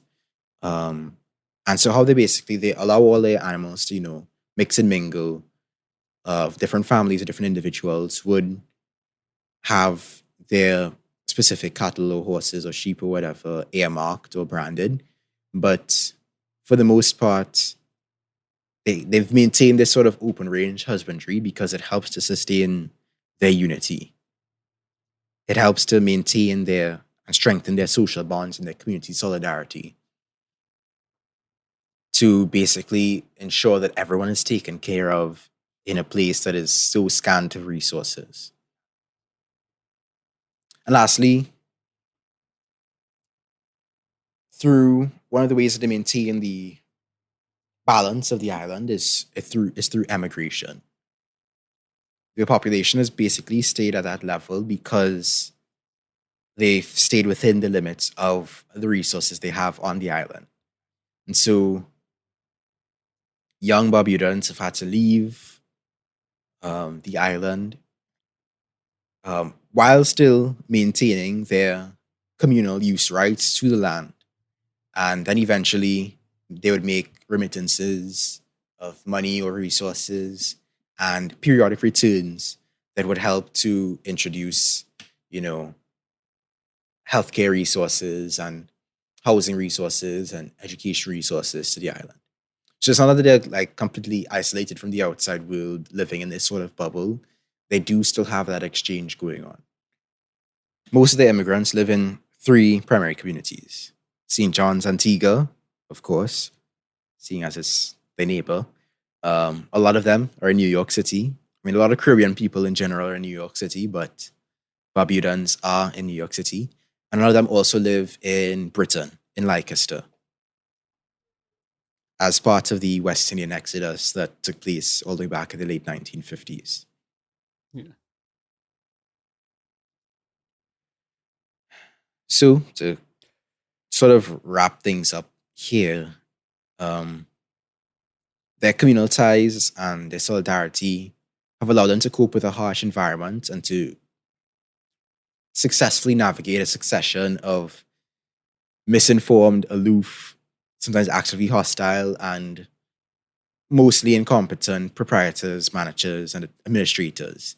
Being so unified and holding themselves in solidarity, they have managed to maintain their traditional resource ownership, their communal land tenure, and their fragile ecology. Completely and totally rejecting the assertions that the economist Garrett Hardin made about the tragedy of the commons. It has not been a tragedy for Barbudans. It has been a triumph. Until recently. Unfortunately, in September 2017, Hurricane Irma damaged and destroyed up to 95% of the island's buildings and infrastructure. And as a result, all of the island's inhabitants had to evacuate Antigua, leaving Barbuda empty for the first time in hundreds of years. Wow. I mean, 2 years later, by February 2019, most of the residents have returned to the island. However, the Prime Minister of Antigua, Gaston Alfonso Brown, he's been leader since 2014, has been making moves essentially to privatize Barbuda. His background before entering politics was being a banker and a businessman, and he seems to be employing the shock doctrine tactic of using environmental catastrophe and social displacement to accelerate capitalism, essentially. After, Hurricane Irma swept through and most of the residents became homeless, the communication systems went down. Antigua and Barbuda got relief, £120,000 of relief for Barbuda. That's not very much. Not very much at all. Yeah.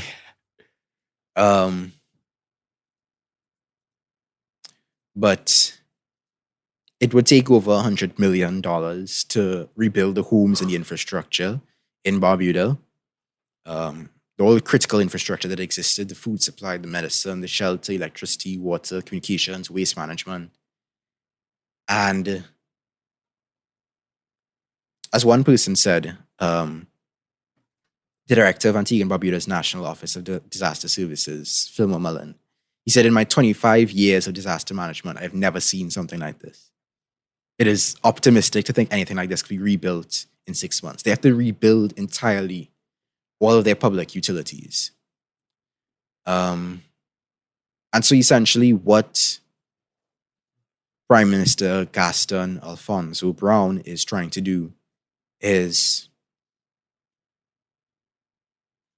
revoke communal land ownership, allow the residents to buy some land, and use the rest to basically introduce resorts and hotels and other tourist attractions to help fund the rebuilding efforts. But of course, we know where that money is actually going to go. And that's as far as I know about the situation. Unfortunately, I don't have any connections in Antigua and Barbuda yet. But unfortunately, that is what has been going on. Another example, basically, of disaster capitalism, trying to seize and accumulate through violence and through exploitation, as usual. I hope that, we've seen and been inspired by Barbuda's efforts, and I hope that Barbudans are able to continue to prove themselves resilient in the face of this disaster. That's fascinating. Do you know, I'm interested in these diasporic communities, like you said, there's one in Leicester and stuff. Do they still have a very strong community coherence, when they go elsewhere? You said they tend to gather in certain spots. I'd be interested in how those folks, I guess, dealt with a very different life in New York or Leicester or wherever. Right. Well, like other Caribbean people who have emigrated, we do tend to concentrate in certain places where we already have family connections.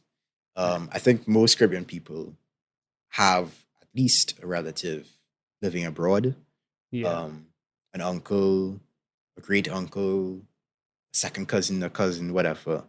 And so it sort of builds from there. And so you try and basically create a piece of home and sort of settle and concentrate in those areas and live in those areas and support each other in those areas. Yeah. And that, I would say, helps with the adjustment. Yeah. That makes a lot of sense. Yeah. So you can find me on youtube.com/Andrewism, on patreon.com/Saint Drew, and on twitter.com/_Saint Drew. If you are Barbudan, please don't hesitate to reach out to me. I would love to learn more about the situation going on, and wish you all the best. Solidarity forever. Peace.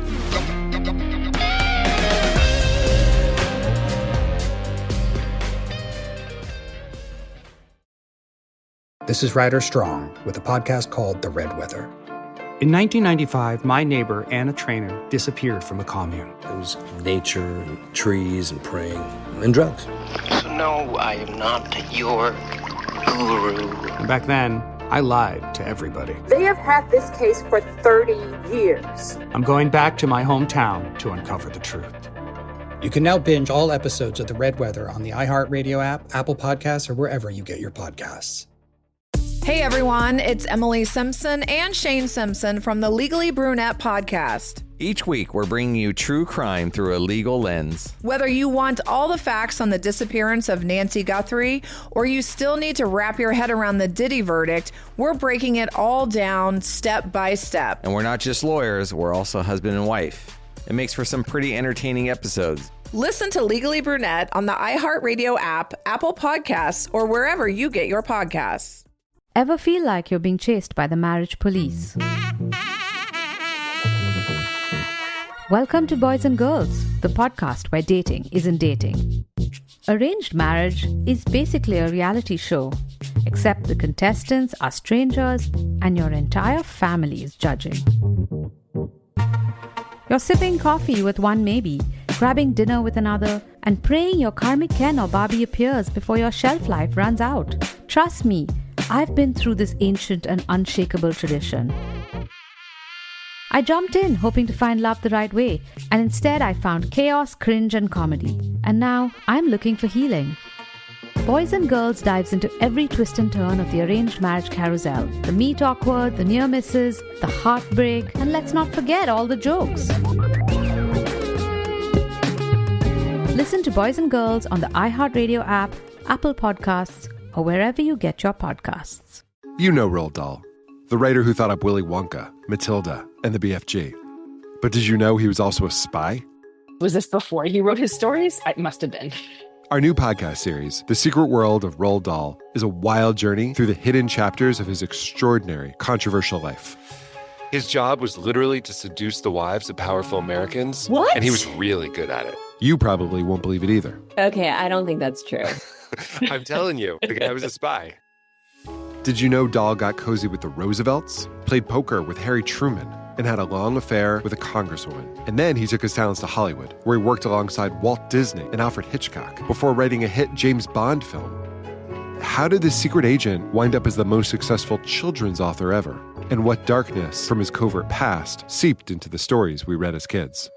The true story is stranger than anything he ever wrote. Listen to The Secret World of Roald Dahl on the iHeartRadio app, Apple Podcasts, or wherever you get your podcasts.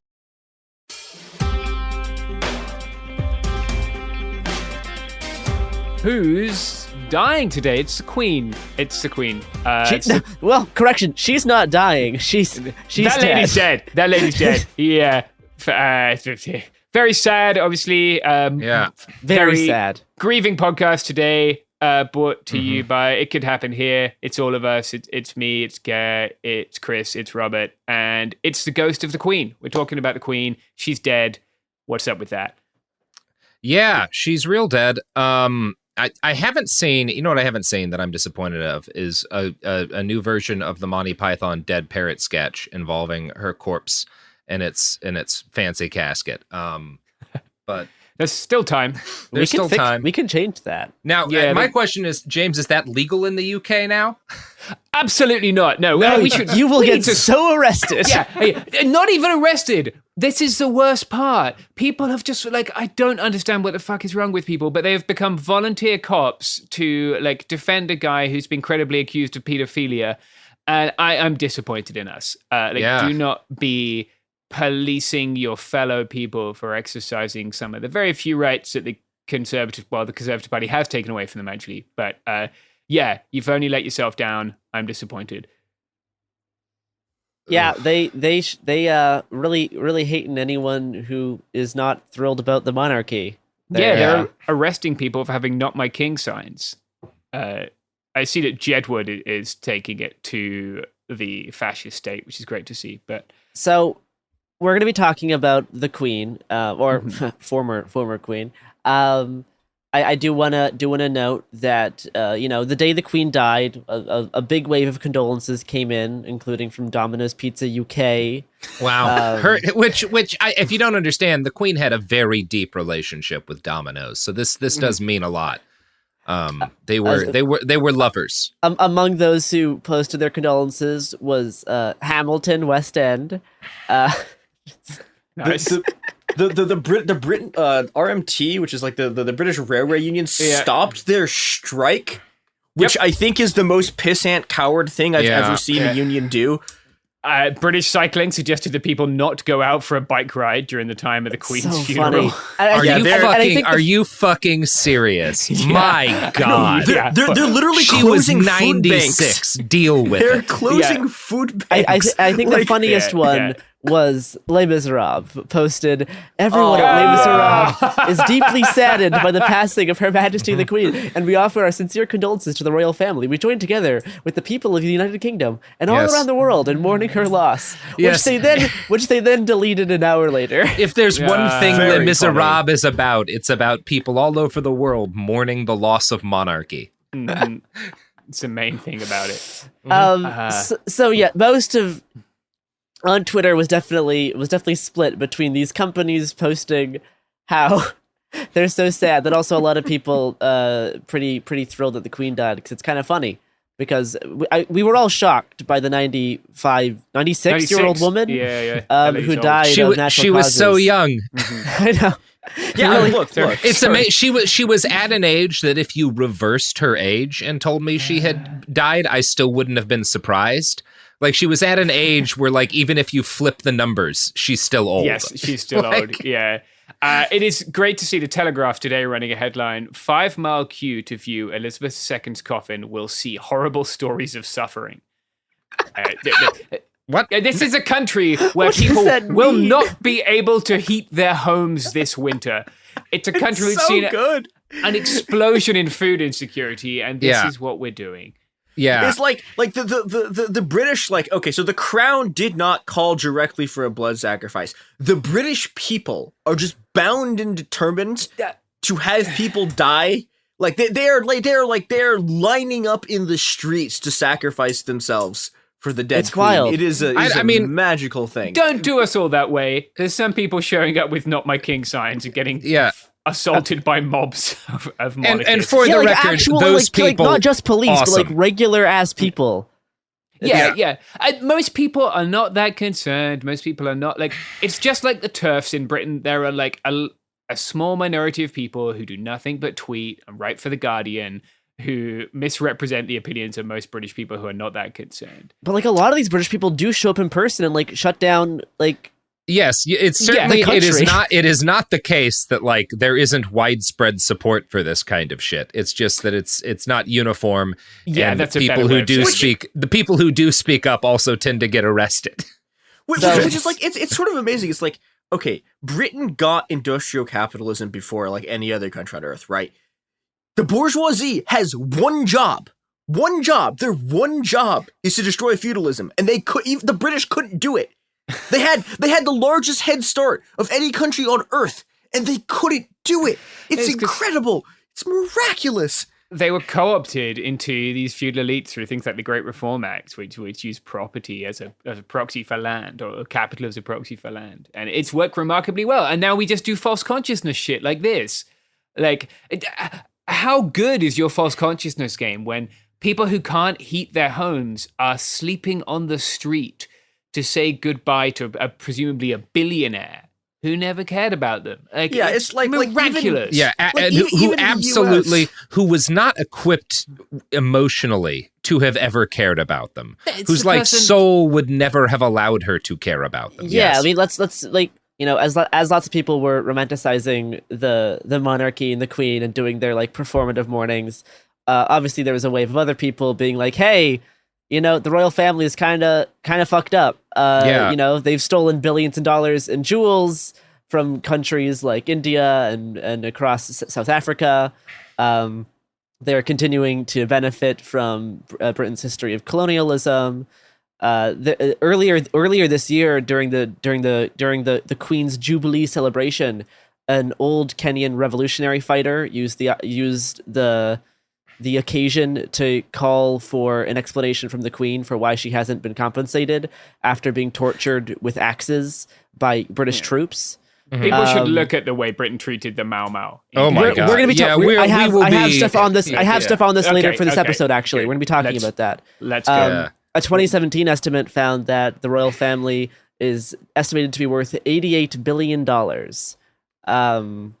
Yeah, and a lot of that's obviously not in straight up cash, which is one of the ways. Like people are talking about, Charles inherited $500 million. No, Charles inherited tens of billions of dollars. Yes, like they own a lot of land. Yes, they own a huge amount of land. Yep. Charles has his own real estate empire that he created while he was waiting for his mom to fucking croak. And they also have like a fortune, a really actually uncountable, like you have to think about their wealth like the Vatican. Like there's no actual way, like it's functionally limitless money because so much of what they own is like priceless antiquities, many of which were stolen from other people. Yeah. And it's hard to put a tangible number on their sort of their value and their sort of whatever you want to call it, celebrity status. Yeah. Yes. Yeah. What is that fucking diamond in the goddamn crown worth, right? Like there's no real way to appraise that. Yeah. Well, and I want to point this out. Like if they tried to sell the diamond, almost certainly what would happen is like the British people would give her $3 billion and then give her the diamond back. Yeah. They'd crowdfund it. Yeah. They'd stop doing the subsidies for heating that they've just started doing and buy the diamond back. Let's talk about exactly that. Let's talk about the heating thing briefly, because I think an anchor on BBC was discussing how news of the Queen's passing basically interrupted all other news in the UK, including statements being given on the 80% price increase in energy bills and the rising cost of living, stating that those topics, the topics of cost of living and the rising energy bills, was, quote, insignificant now due to the gravity of this situation. We can insert this clip here. I have it saved for Daniel because it's wild. Doctors in Scotland were concerned about the Queen's health coming as Liz Truss was making a rather important statement concerning the future of energy bills. That, of course, insignificant now, given the gravity of the situation we seem to be experiencing with Her Majesty. An old lady died. She was not a very nice old lady. I've known old ladies who were nice that died, and I was sad. I've known old ladies who were not nice that died, and I didn't really care. In any case, like, it's not a big deal because old people, like, that's what human beings do when they reach 96 is they die a lot of the time, and it's okay. Like it's okay. Yeah. Outside of everything about her, it's fine. Queen Elizabeth was the longest reigning monarch in the history of Britain. Yeah, probably close to the longest, and like maybe Ramses the fucking second is up there. Like 69 years, you don't run into a lot of competition in terms of length of reign. 70 years. 70 years. 70. Did she ascended the throne in 1952. Yeah. It's worth noting that a lot of old ladies are going to die in Britain this winter because of this, this energy pricing, and no one will care. And it's also worth noting that the Queen tried to use a bunch of state poverty money that was earmarked for schools, hospitals, and low-income families to pay Buckingham Palace's heating bill. Oh, wow. Huh. Yeah. Yeah. That's wild. It's great. Well, you wouldn't want an old woman like that to be out in the rain. Robert, in the cold. that's where you're wrong. Yeah. Because I believe the Crown Estates, and I'll have to check this real quickly, I believe the Crown Estates did evict people during the COVID-19 pandemic, talking of old folks being kicked out into the rain. Woo! So, wow. And for around 2 weeks after the Queen's death, basically all of Britain kind of grinds to a halt. Which I mean, honestly, one of the base parts about this is that this does potentially cost the UK economy billions of dollars because they just shut down for 2 weeks. This is like the equivalent of the boat getting stuck in the canal. It's just the Queen dying. I do want to make a quick note for everybody. The longest reigning verifiable monarch, according to this Wikipedia page that I just skimmed, is Sobhuza II of Swaziland, which was a British protectorate until 1968. He reigned from 1899 to August of 1982. Whoa! 82 years. So, you know what, Elizabeth? Not that impressive. I am a Sobhuza II stan now. Absolute Chad shit. The fact that he just snuffed it before he got to see apartheid end, very sad. That is a bummer. Yeah. So wow. Yeah, and just just looking at some of the evictions the Crown Estates have done over the years, you can look those up. It's pretty heartbreaking shit. And luckily, the Queen actually did not die in Buckingham Palace. She died in a castle in Scotland. That's great because Buckingham Palace is a hideous monument of trash. Like it's fucking. The ugly. castle she died in looks pretty cool. One thing that is nice. One thing you're supposed to get with a monarchy is like really rad looking castles. It is like neat. The castles are cool, except for Buckingham Palace, which looks like fucking tenements. Garbage. Yeah. So Buckingham Palace is a building that dares you to go steal back all of the wealth that they stole from you to build it. Yeah. So the plan for if the Queen died in this Scottish castle was called Operation Unicorn, which is wild. No one could have guessed. What is the unicorn? A 96-year-old woman dying is not a unicorn situation. Operation Squirrel or something more. How is this giving a couple their third? I don't get it. I know. So the plan for this type of thing is the Queen died on last Thursday afternoon. It was announced the following Friday morning. After the Queen dies, they call Operation Unicorn. They then they send like emergency alerts to all the British leaders.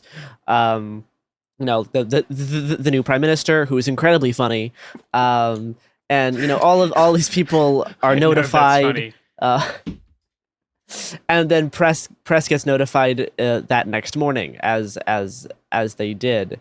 So staff members in the castles and palaces all got sent home.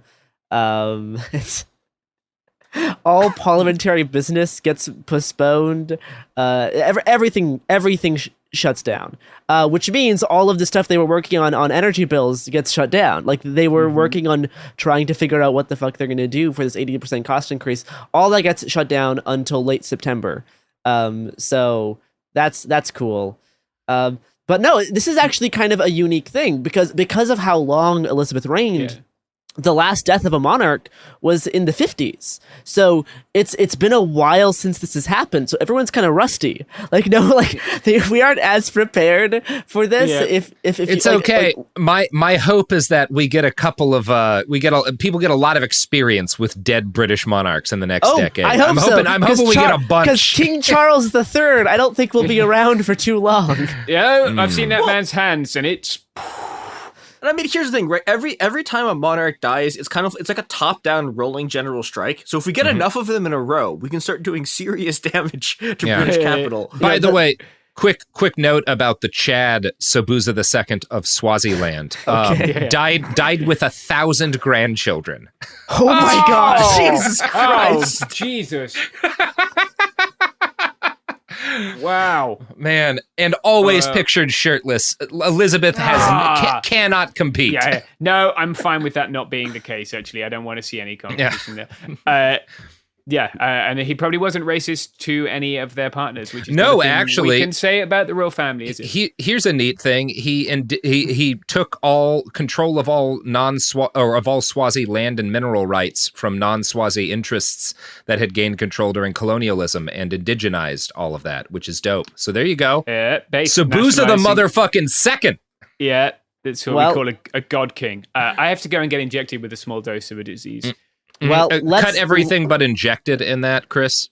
Hey, Daniel's back. So let's take an ad break, and we'll be back to learn more about the Queen. Yeah, you know what else will give you a small dose of a disease? That's right. Yes, these products and services. Yeah, I was going to say the Queen of England, but the Queen. Yeah, it's also true, isn't it? Yeah.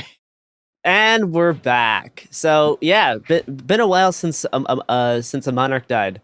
Last time this happened in the 50s.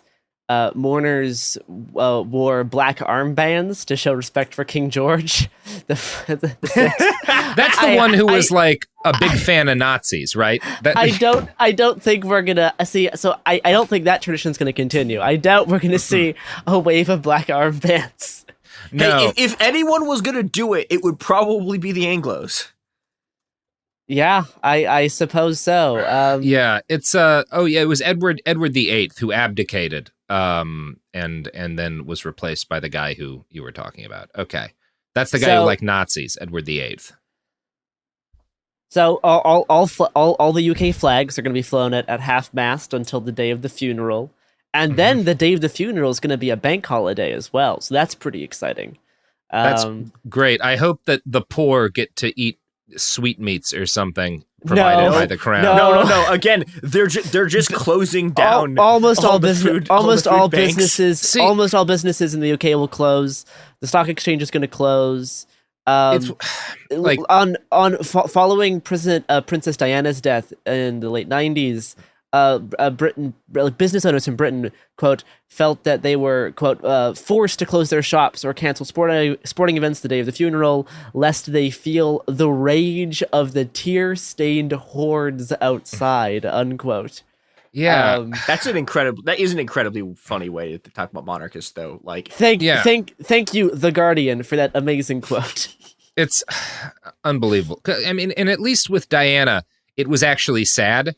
Like, she was a nice person who was badly treated in her life by the royal family and died tragically and young, as opposed to somebody who got everything they want from the day they were born and died at 96. So then, currently, they are assembling the, quote, Ascension Council to formally declare Prince Charles the king, which he's already known as King Charles. But, there's the whole separate formal process. Yeah, because he could pick another name still. He says he's not. He says he's confirmed that. Good, because Kings Charles have a good history in the UK. They don't often get executed. So the council will make the proclamation of Ascension to be read on Proclamation Day, which will be soon after the death, and that'll be somewhere in London. How do they still have all this shit? Like, there's so many weird rituals that they still do. Both houses of Parliament are suspended until after the official state funeral.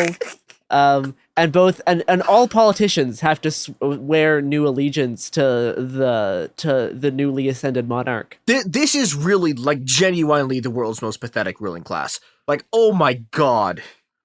Jesus Christ. It's pretty funny. You are the bourgeoisie. You have one job. Well, but also, like, back in the day, before we had monarchs and capitalism, whenever, you had a new coronation, whenever there was something big that happened with the monarchy, the thing they would do is make sure everybody had a shitload of food and nice stuff. The king would give it away. It's all over the world. Cultures would do this. Yeah, even the Tsar did this. Yeah, it's what you do when you come to power, because they were at least that scared of the people where it's like, all right, I got to, do something to ring in this reign good, so they don't start to wonder, why do we have a king now?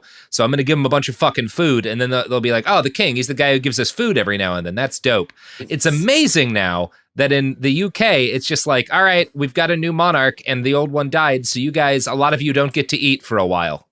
So King Charlie, 73, is the oldest person in British history to become king. Which is, I think, a great sign. Very un-Sobuza II of him. And then we're also getting a new queen, technically. The Camilla, the Duchess of Cornwall, which again, all this sounds made up, is now the queen consort. So that's exciting. That's thrilling. I'm thrilled for Queen Camilla. It is. The Duchess of Cornwall? Are you kidding me? Yeah. And Queen Elizabeth's coffin is being prepared to lie in state, meaning it'll be presented for the public to view, so they can cry on the coffin, which is pretty cool. Oh, or cry near the coffin. They don't want the pores to get too close. Oh god. Meanwhile, Sobuza II turned Swaziland into a major asbestos exporter, which Queen Elizabeth also never did. So, wait, so when the queen dies, do they preserve her in formaldehyde or whatever, or do they? They've got some fancy embalming. They have some fancy ass shit, because they were probably embalming her while she was alive. Yeah, just as her limbs stopped working, squirting some in. The queen's body will lie in state until the day of the funeral, which will then become a public holiday. There's at least a 10-day mourning period starting the day after her death. and then she'll be transported to Westminster Abbey by gun carriage for the state funeral, and then after the funeral, she'll be buried in the King George VI Memorial Chapel. And I believe the body of her late husband, Prince Philip, who died last year, will be moved from the vault that he's currently at to beneath the chapel to join her. So that's pretty funny. Yeah. I don't know. Nothing to say about that other than it's funny that they've just got that dude in a fucking freezer. It's really funny. And the new coronation will cost billions of pounds. Oh, good. That's a good thing, because England's like doing great right now. They've got plenty of money for all the necessities. Everything's been going well. Cost of living, trade's great. Cost of living's really down. So it's a good idea to spend billions of dollars making a little death cult about this elderly woman. That's good. Just like the last big royal wedding cost between 1.2 billion and 6 billion pounds, which is quite the spectrum there. 1.2 to 6 billion. That's like, huh.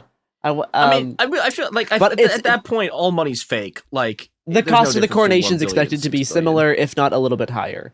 So great, yeah, you gotta spend a lot of money on a coronation for fucking Charles, that you can, because that's what real countries do in 2022. That's very real country shit. Speaking of money, new currencies are already being printed, and in fact, that'll be cheap though. And in fact, portraits of Charles have already been made on currency. There's like a reserve of money depicting the next king, that's being stored to move it in for when the queen died. It's like they already had lots of this money saved. Think of how funny it would have been if 6 months before this happened, his 72-year-old ass had a heart attack. They have to burn all of that money. Yeah, they gotta burn all the Charles bucks. He's not gonna be around long. I will say, thank that's funny. Christ that Britain no longer has the world's reserve currency. Yeah. Can you imagine? No, we took look. On this network, on our various shows, we spend a lot of time digging into ugly aspects of American history and American culture.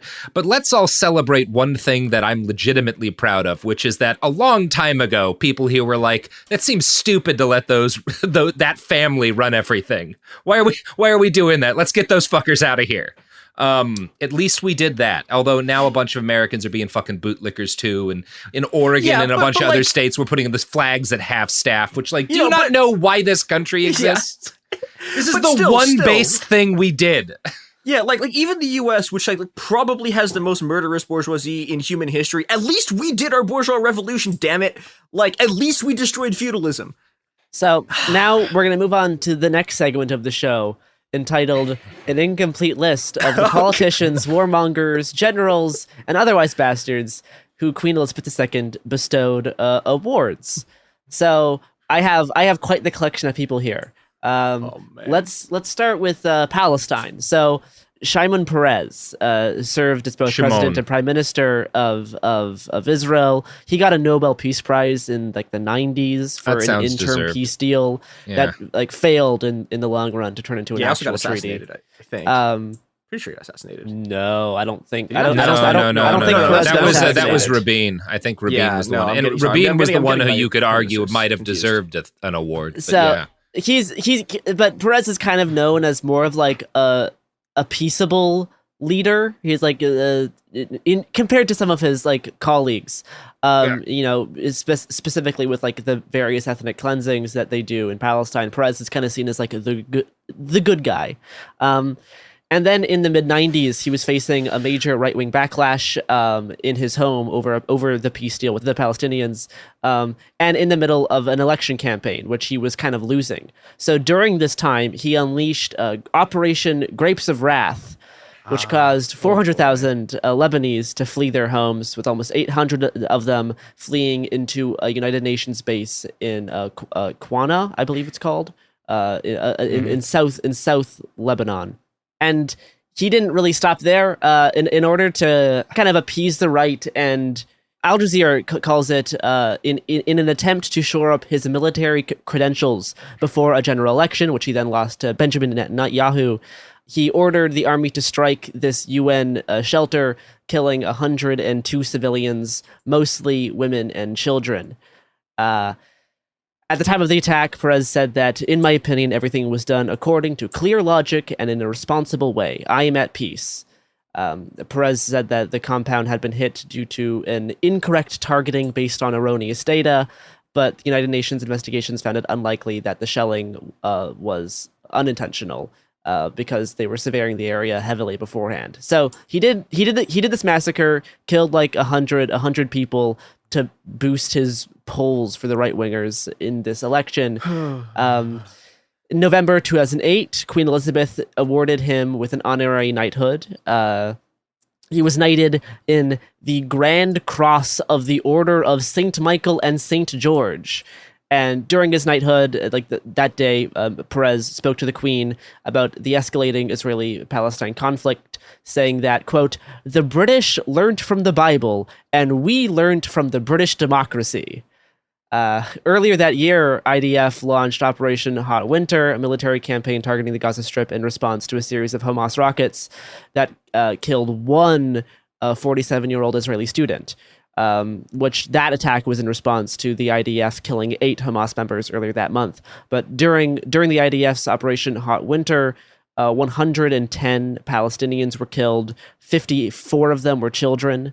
And then just 1 month after Perez was knighted, the 2008 Gaza War broke out, also known as the Gaza Massacre, and that was started by the IDF, who called it Operation Cast Lead, a 3-week large-scale military campaign in the Gaza Strip. The massacre resulted in like 1,400 Palestinian deaths and 13 Israeli deaths, 4 from friendly fire. So it's just a massacre. Yeah. So that was like a few weeks after Queen Elizabeth knighted the then president of Israel, who previously served as the prime minister, which is more of like a real role. Anyway, moving on to more fun people. 1989, Queen Elizabeth awarded Ronald Reagan with an honorary knighthood. That's good. Now, thankfully, the way honorary knighthoods work is you don't become a sir, because sir is a title reserved for people from Britain. If I'm not mistaken, you can't hold office in the United States if you are a knight. Oh, I think it's an old rule we have. Yeah, I seem to recall reading something about that. Yeah. No, I think isn't it? No, it's not in the Constitution, but there's something about. Yeah. But but even though you can't become a sir because you're not from Britain, okay, here we go. No title of nobility. This is Article 1, Section 9, Clause 8 of the Constitution. Oh, it is in the Constitution. Yeah, no title of nobility shall be granted by the United States, and no person holding any office of profit or trust under them shall, without the consent of the Congress, accept of any present emolument, office, or title of any kind whatsoever from any king, prince, or foreign state. Fascinating. Yeah. So, again, the people who made this country, for all of their flaws, looked at the British monarchy and were like, that's fucking nuts. They did a bourgeois revolution. Well, because Reagan was received an honorary knighthood, the one benefit he does get is that at dinner parties, Reagan was able to sit closer to the Queen than unknighted former presidents. That's good. I'm glad that we have to, honestly, look, again, I hate that, I'm coming across as, America flex shit, but I feel like any president of the U.S. should be able to pull up Riker style, flip a chair around, sit down next to her and say, look, we've been pulling your ass out of the fire for the last century. You don't get to fucking make me sit somewhere. I'm the president of the United States, and you're a doddering old queen of a fucking third-rate power. I hate that I just went full fucking whatever there, but honestly, that's fucking ridiculous. Yeah, it's maybe the only country ever that the U.S. gets moral superiority over that still exists is the British Empire. Seriously, lady? Unbelievable. The one other president who was knighted was George H.W. Bush, who was knighted into the Grand Cross of the Order of the Bath. Well, he did look like he could use one a lot of the time. A rarely awarded top order of knighthoods. That's good. I'm glad he got that. Order of the Bath. British officials said that the knighthood marked the close relationship between the Republican president and Britain's conservative government, particularly during the Gulf War. Great. Yeah, that was a real moment of trial and tragedy for the British royal family. They had to sit there and watch while people burned conscripts alive. Yeah, they were really at risk there. I'm going to quote from the book Royal Babylon by English poet and activist Heathcote Williams. Quote, "The fact that each U.S. president's record, without exception, would earn them seats on the dock at Nuremberg or at the International Criminal Court on genocide charges doesn't deter the royal family from honoring them. For by an ironic twist, each U.S. president morphs into George III, against whom their forebears fought," which is a nice little quote by this English writer in the pretty good book Royal Babylon. If you want to learn about how fucked up the monarchy is, this is a pretty fun book. Let's see who else should we let's talk about Norman Schwarzkopf. Schwarzkopf. Norman Schwarzkopf. He was the head of he was the guy who actually ran the Desert Storm campaign. Yes, he said that the dead Iraqis, quote, weren't worth counting among casualties of war, and that, quote, "I want every Iraqi soldier bleeding from every orifice." Yeah, it's Schwarzkopf was a guy who fought in Vietnam and took the loss hard. And I think a big part of what was going on with Desert Storm was a desire to quote unquote reclaim our military pride by beating the shit out of a smaller country. Which is not to say that I don't believe there was Iraq had invaded a neighbor and occupied it. That's bad. Something should have been done. But the whole masturbatory, I want all of their fucking conscript soldiers, these teenage kids to die is sick lunacy, as was the masturbation over whatever. We don't need to talk about the Gulf War here. He also received a knighthood after all of that stuff, which is fun.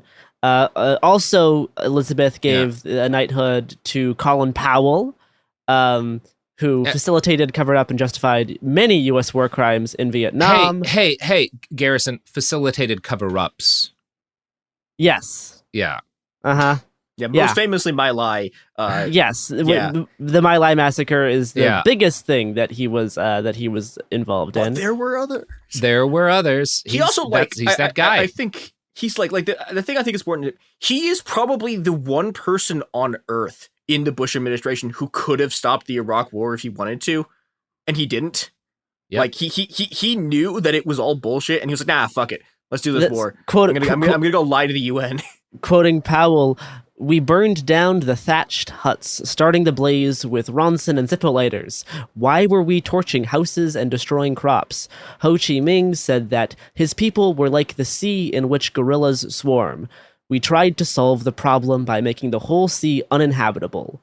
In the hard logic of war, what difference does it make if you shot your enemy or starved him to death?" So anyway, true, bestie. Knight Colin Powell. So true, buddy.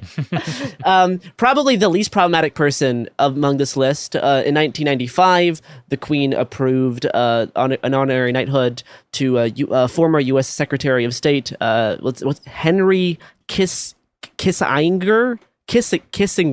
Yeah, he was just kind of a functionary, very not a big deal. We should probably just skip over that. I think that's how it's pronounced. Yeah. He was appointed an honorary Knight Commander in the most distinguished order of Saint Michael and Saint George. Jesus Christ. Well, here's the thing. It's so funny. We must applaud the British for honoring the most popular American in China. It was a very progressive decision for her. Yes, Kissinger. I think a few of Kissinger's assistants also got knighted. Brent Scowcroft. Scowcroft. Yeah. He got knighted. I think people from the Iran-Contra drugs and arms affair stuff got knighted. There was a a lot of like war criminal dudes got knighted in this like late 90s period. I wonder what was going on there. Also, J. Edgar Hoover was knighted, which is pretty funny. And then an economic financier who endorsed really bad derivatives to make the housing bubble kind of blow up, Alan Greenspan, another American. Oh, he also Greenspan, like he got knighted. We could He's do a horrible person. several. That man has killed more people than most generals. Like he has. Oh boy. Yeah, he is pretty bad.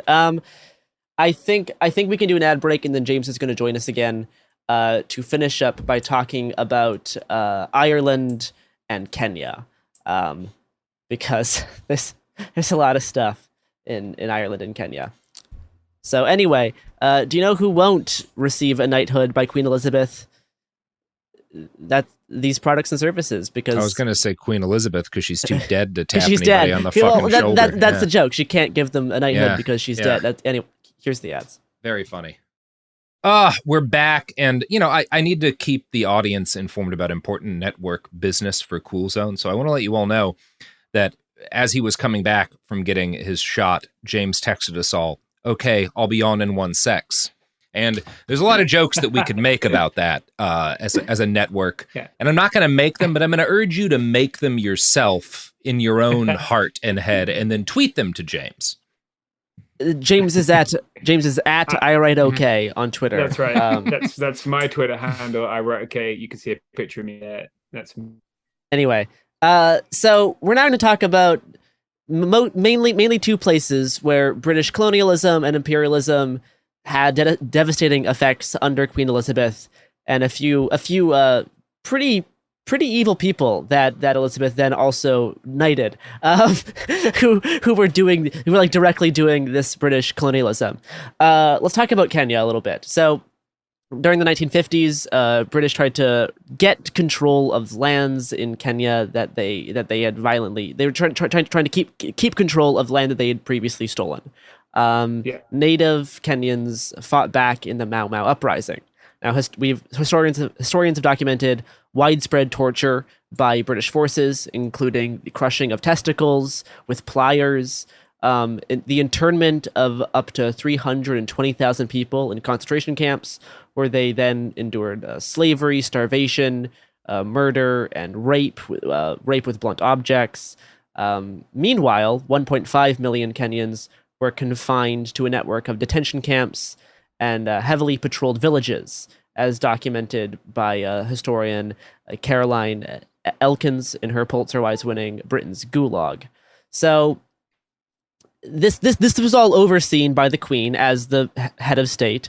And by the way, she was 31 at this point. You don't get to say, well, she just come and was just listening to her advisors. At 31 years old, you are young, but you are old enough to not be complicit in a genocide. Yeah, especially when you're the head of state. Like, come on. Yes, as the Queen of England, she had some leverage. She is not like, oh, you were a tax collector in fucking South fucking Shire, England, and you happened to be doing that job when the Mau Mau were being suppressed. No. She was the head of state. And she knew about stuff was going on, was heavily involved because she was giving out, like, she was working with people who were doing pretty, egregious things. According to Kenya's biggest newspaper, the Daily Nation, a British policeman named Ian Henderson was known in Kenya as the torturer-in-chief and was the kind of the guy behind preparing a whole bunch of bogus evidence in the 1953 trial where 6 leading Mau Mau uprising figures were convicted, including the future first president of independent Kenya. Now, Queen Elizabeth II honored Ian Henderson, again, the torturer-in-chief, with the George Medal, Britain's highest civilian award, in September of 1954 for his work in Kenya. So this is important. Like, he wasn't military. He was just a policeman, which is why he gets a civilian award. But so, like, she knew what was going on and was giving out individual police officers awards for their roles in crushing these independent uprisings. You know who never would have done that is Sopuza II. Absolute clown shit. I do not know enough about Sobusa II. I don't know how he acquired 1,000 grandchildren. I'm not going to make any claims. Look, to be fair, there's probably some shady shit in Sobusa II's reign, but the main thing he was known for was taking back control of Swaziland's indigenous industries, being a good neighbor to the other African countries once they gained their independence, and of course, exporting a shitload of asbestos. So, any other notes on Kenya? Yeah, so just before, I do want to just briefly raise that Elkins, that was a very unconventional and very good book for a young academic, and she deserves a lot of credit for writing it. In the process of writing that book and then trying to write her second book, obviously she dealt with a lot of backlash from writing her first book. She uncovered that Britain had hidden, classified, destroyed, and refused to disclose a mountain of records about its colonial crimes in Kenya. And this is an ongoing issue that goes on into the 2010s, that there are public records court cases about this. It's so we can see that it's wrong to say that this is just a relic of another era, right? Britain has continued into this era, the ideology of the government from then to now is virtually indistinguishable, right? It's neoliberal conservatives. They have continued to hide rather than face justice for these crimes, right? Rather than say sorry, rather than say what we did was wrong, they've tried to cover up this shit. And we need to remember that when we talk about this is not a crime of the past. These are ongoing acts of genocide and genocide denial that we keep doing. Yeah, and I should mention, so I think we were talking about Operation Legacy, although there are a bunch of different instances of the British government destroying other records. Mm-hmm. One of the other fun things they seem to have been covering up, and we don't know exactly what was in those records because again they were destroyed. But one of the other things that was in those records is about a second time that the UK put a bunch of people in concentration camps. While Queen Elizabeth was president, which was they also did this in Malaysia. They put 1 million people. President.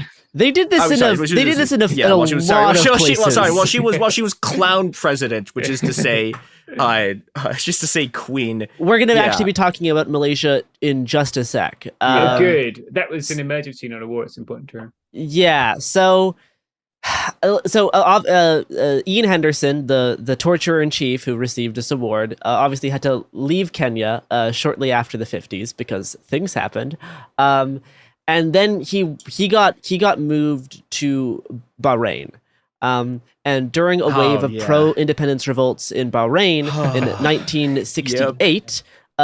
Henderson was appointed the head of the secret police and served as so until 1998. And over the course of his tenure, he became known as the Butcher of Bahrain.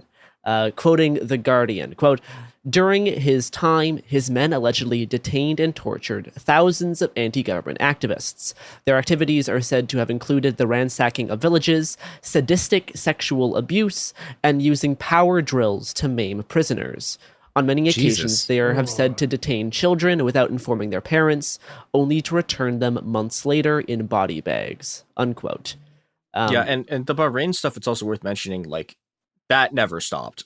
No. It stopped being him in charge, but in 2011... It only stopped him being in charge in 1998. And in 2011 there was another revolution against the Bahraini monarchy, and it ended essentially when the Saudis rolled tanks across the border. But one of the things that happened was that the British helped the Bahraini government hunt down dissidents.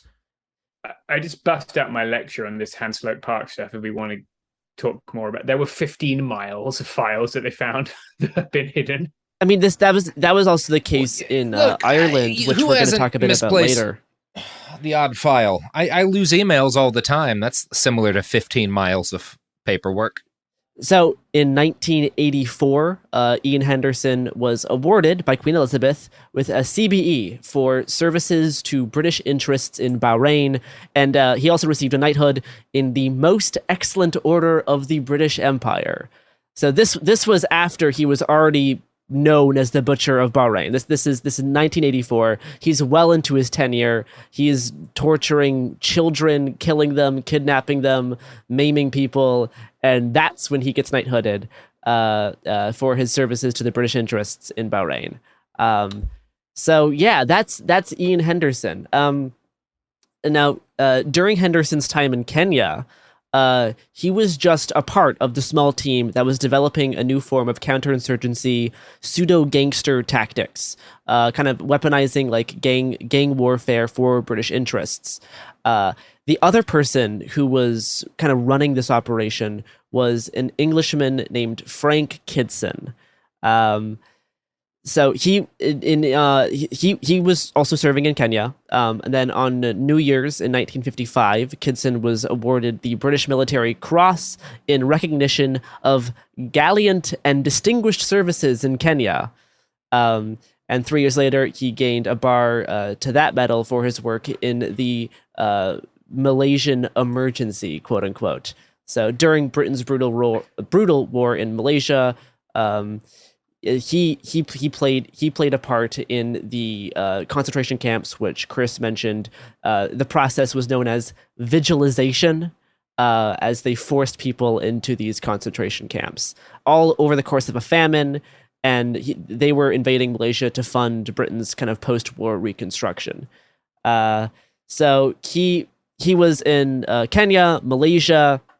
He also went to Bahrain, just like Henderson did. He went to Yemen, Aden, and Cyprus, all places where the British state is known for doing the widespread use of torture. And then he went to Northern Ireland in a not shocking turn of events.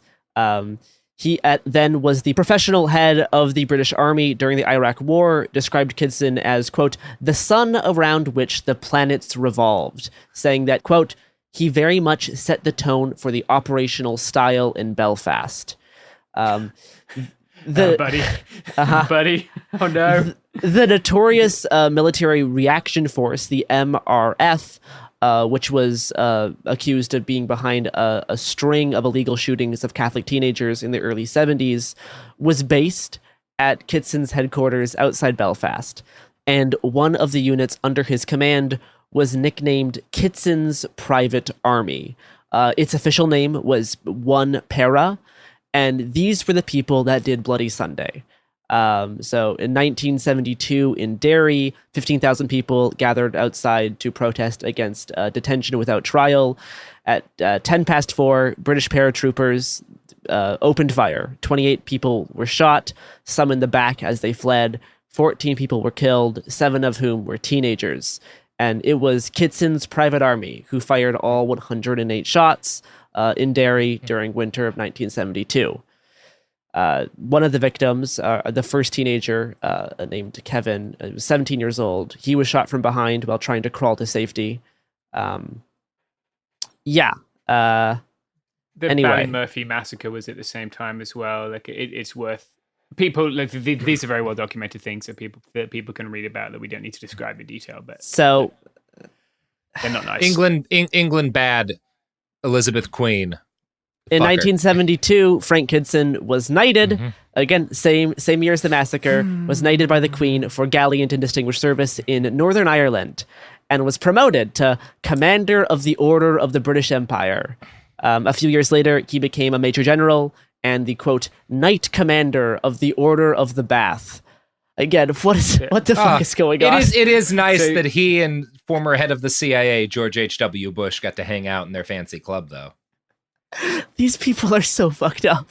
It's great. So later, Kidson served as Commander-in-Chief for the UK Land Forces from 1982 to 1985, and was the aide-de-camp general to Queen Elizabeth, directly to Queen Elizabeth from 1983 to 1985. So, yeah, that's fun. It's worth noting that the Order of the Bath is like I believe that some of those other honors, that Queen's honors that you've talked about, are selected by a committee or perhaps by government. I'm not quite sure. The Order of the Bath is supposed to be like the personal the queen's specific selection. Yeah. Yeah, and the sovereign is head of the Order of the Bath. Like it's like it's the big diamond shaped medal that you'll see lots of the princes wearing. So dreadfully well. I'd love to give you this fancy award for jamming screwdrivers into children and then turning them on. Hootilly-doo, off to go breed another corgi. That's the ghost of the queen you were promised at the start of the episode. So throughout the Robert's basement. Throughout the 2000s, Kidson remained a key advisor on U.S. military strategy during the wars in Iraq and Afghanistan. There is much that the U.S. has done, which is also war crimes and torture in those wars. Yeah, and we should also mention, okay, there's a thing you'll get from insurgency nerds who are talking about the My Lai, like, emergency, quote unquote, is like the one successful counterinsurgency, and that's just not true. Like, the insurgency started again after they stopped. And second, you can tell how well this went by the fact that that guy also was helping the U.S. do Iraq and Afghanistan, and the only thing he's ever managed to accomplish is killing an enormous number of people. He doesn't. Yeah, I mean, he was just a sea of dubs there. Yeah, things worked out in all those countries. He was heavily involved in Aden and Yemen, which led to 200,000 deaths between 1962 and 1970. And today, British armies still continue the same the same process of overseeing the bombing of Yemen. So it's good stuff. This isn't like, I mean, this stuff not isn't one the US is innocent of. Just oh no, we're the ones arming. We need the Saudi coalition, whatever you want to call it, that's murdering people in Yemen. But I think. Britain doesn't have the capacity to make as many bombs as the US is sending to Yemen, I would doubt. But all of these processes and all of these people are still continuing the same colonialism and the same all of the same oppression. Like this isn't like quote unquote the past. It's an ongoing thing that the monarchy awards and perpetuates. They've had to downsize it a little bit because, it just doesn't work as well as it used to. And so the thing they decided to do to downsize it was stop paying off the populace and just start policing them harder. But the money has kept flowing to the royals. Yeah. Yes. Yeah. So anyway, in the Malay emergency, that Britain did pioneer the use of Agent Orange. So that's another gift that we've given to the people of the United States. Well, thank you, James, for that one. Yeah, you're welcome, mate. Anytime it's tea cozies with the Queen on, it's stuffed corgis. I want to suggest, if you are looking for a way to properly mourn Queen Elizabeth, maybe check out the film Churchill: The Hollywood Years, a truly exceptional movie. If you just type it into Google and look around on YouTube, you can find a full copy of it. It features Christian Slater as Winston Churchill and Neve Campbell as the recently deceased queen.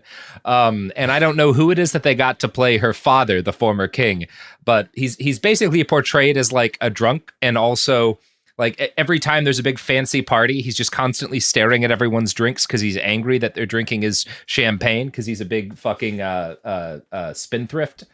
Very funny, very good send-up of the royal family. Also, Heinrich Himmler conducts a satanic wedding and by replacing a crucifix with a chicken. It's a good movie. Watch just that. Like in real life. Just like in real life. I'll also recommend you check out the book Royal Babylon. I was able to get a free copy online through great methods. So anyway, that if you want a nice like poetic history of how the queen is fucked up and the monarchy sucks, Royal Babylon's a nice, easy read. Yeah. Did you get into the Bowles-Lyon sisters as well? Did you do that? No. These two people who were disabled, they are the Queen's cousins. The royal family basically announced they were dead, but they weren't dead, and they lived in an institutional home for, I think it was called the Royal Earlswood Institution for Mental Defectives.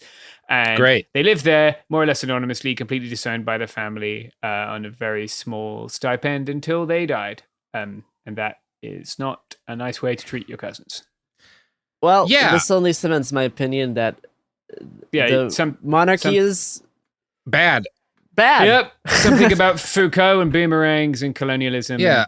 And abolish the monarchy. It's always okay to celebrate the death of a king or queen. Yep. Doesn't matter who they are. Doesn't matter how it happens. It's bad for the concept of monarchy. Is the only thing more toxic than the concept of inherited wealth. And both are deeply tied to each other. Fuck the queen and fuck all of her relatives, except for the ones who give up their positions in power. Those people are cool. Yeah. Don't tone police people whose parents were killed by colonial regimes on the internet either. Yeah. And overthrow the government of Britain. Yeah. Why not? Look, this podcast from the beginning has been directly in favor of an insurrection against the crown. Yeah. The one thing that you do have to hand it to the Queen for is seeing Liz Truss as Prime Minister and immediately dying, which is an appropriate response. To be fair, me too. But committing ritual suicide. And with a corgi. Again, King Sabuto II did destroy democracy in Swaziland, but then he replaced it with something that kind of sounds like democracy, and that's more than Queen Elizabeth did. We just started at point B with something that kind of sounds like democracy. So I know what king I'm gonna stan in the future. All right, Robert. Well, that's a T-shirt I'll be getting you for Christmas. Thank you. Mm-hmm. New tattoo too. Short-live King Charles III. Hey, we'll be back Monday with more episodes every week from now until the heat death of the universe. It Could Happen Here is a production of Cool Zone Media. For more podcasts from Cool Zone Media, visit our website, coolzonemedia.com, or check us out on the iHeartRadio app, Apple Podcasts, or wherever you listen to podcasts. You can find sources for It Could Happen Here updated monthly at coolzonemedia.com/sources. Thanks for listening.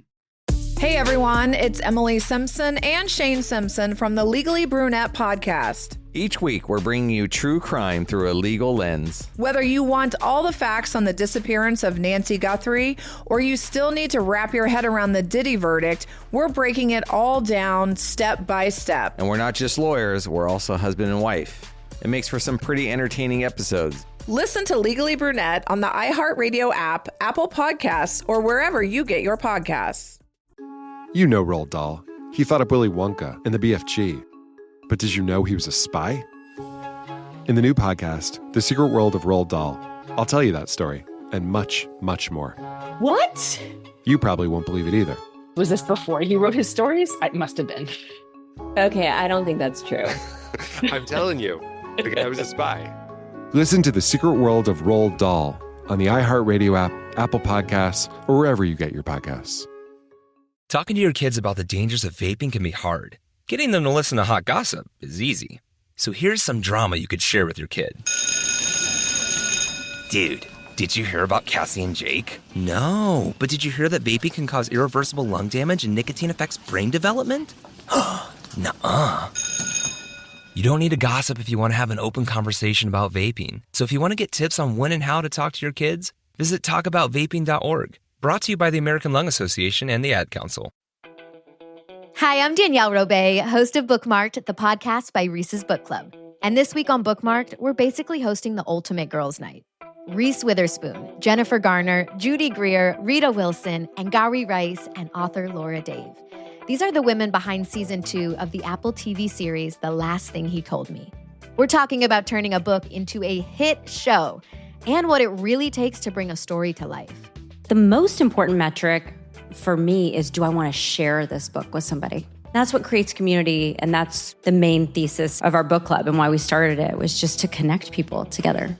Listen to the Bookmarked by Reese's Book Club podcast on the iHeartRadio app, Apple Podcasts, or wherever you get your podcasts.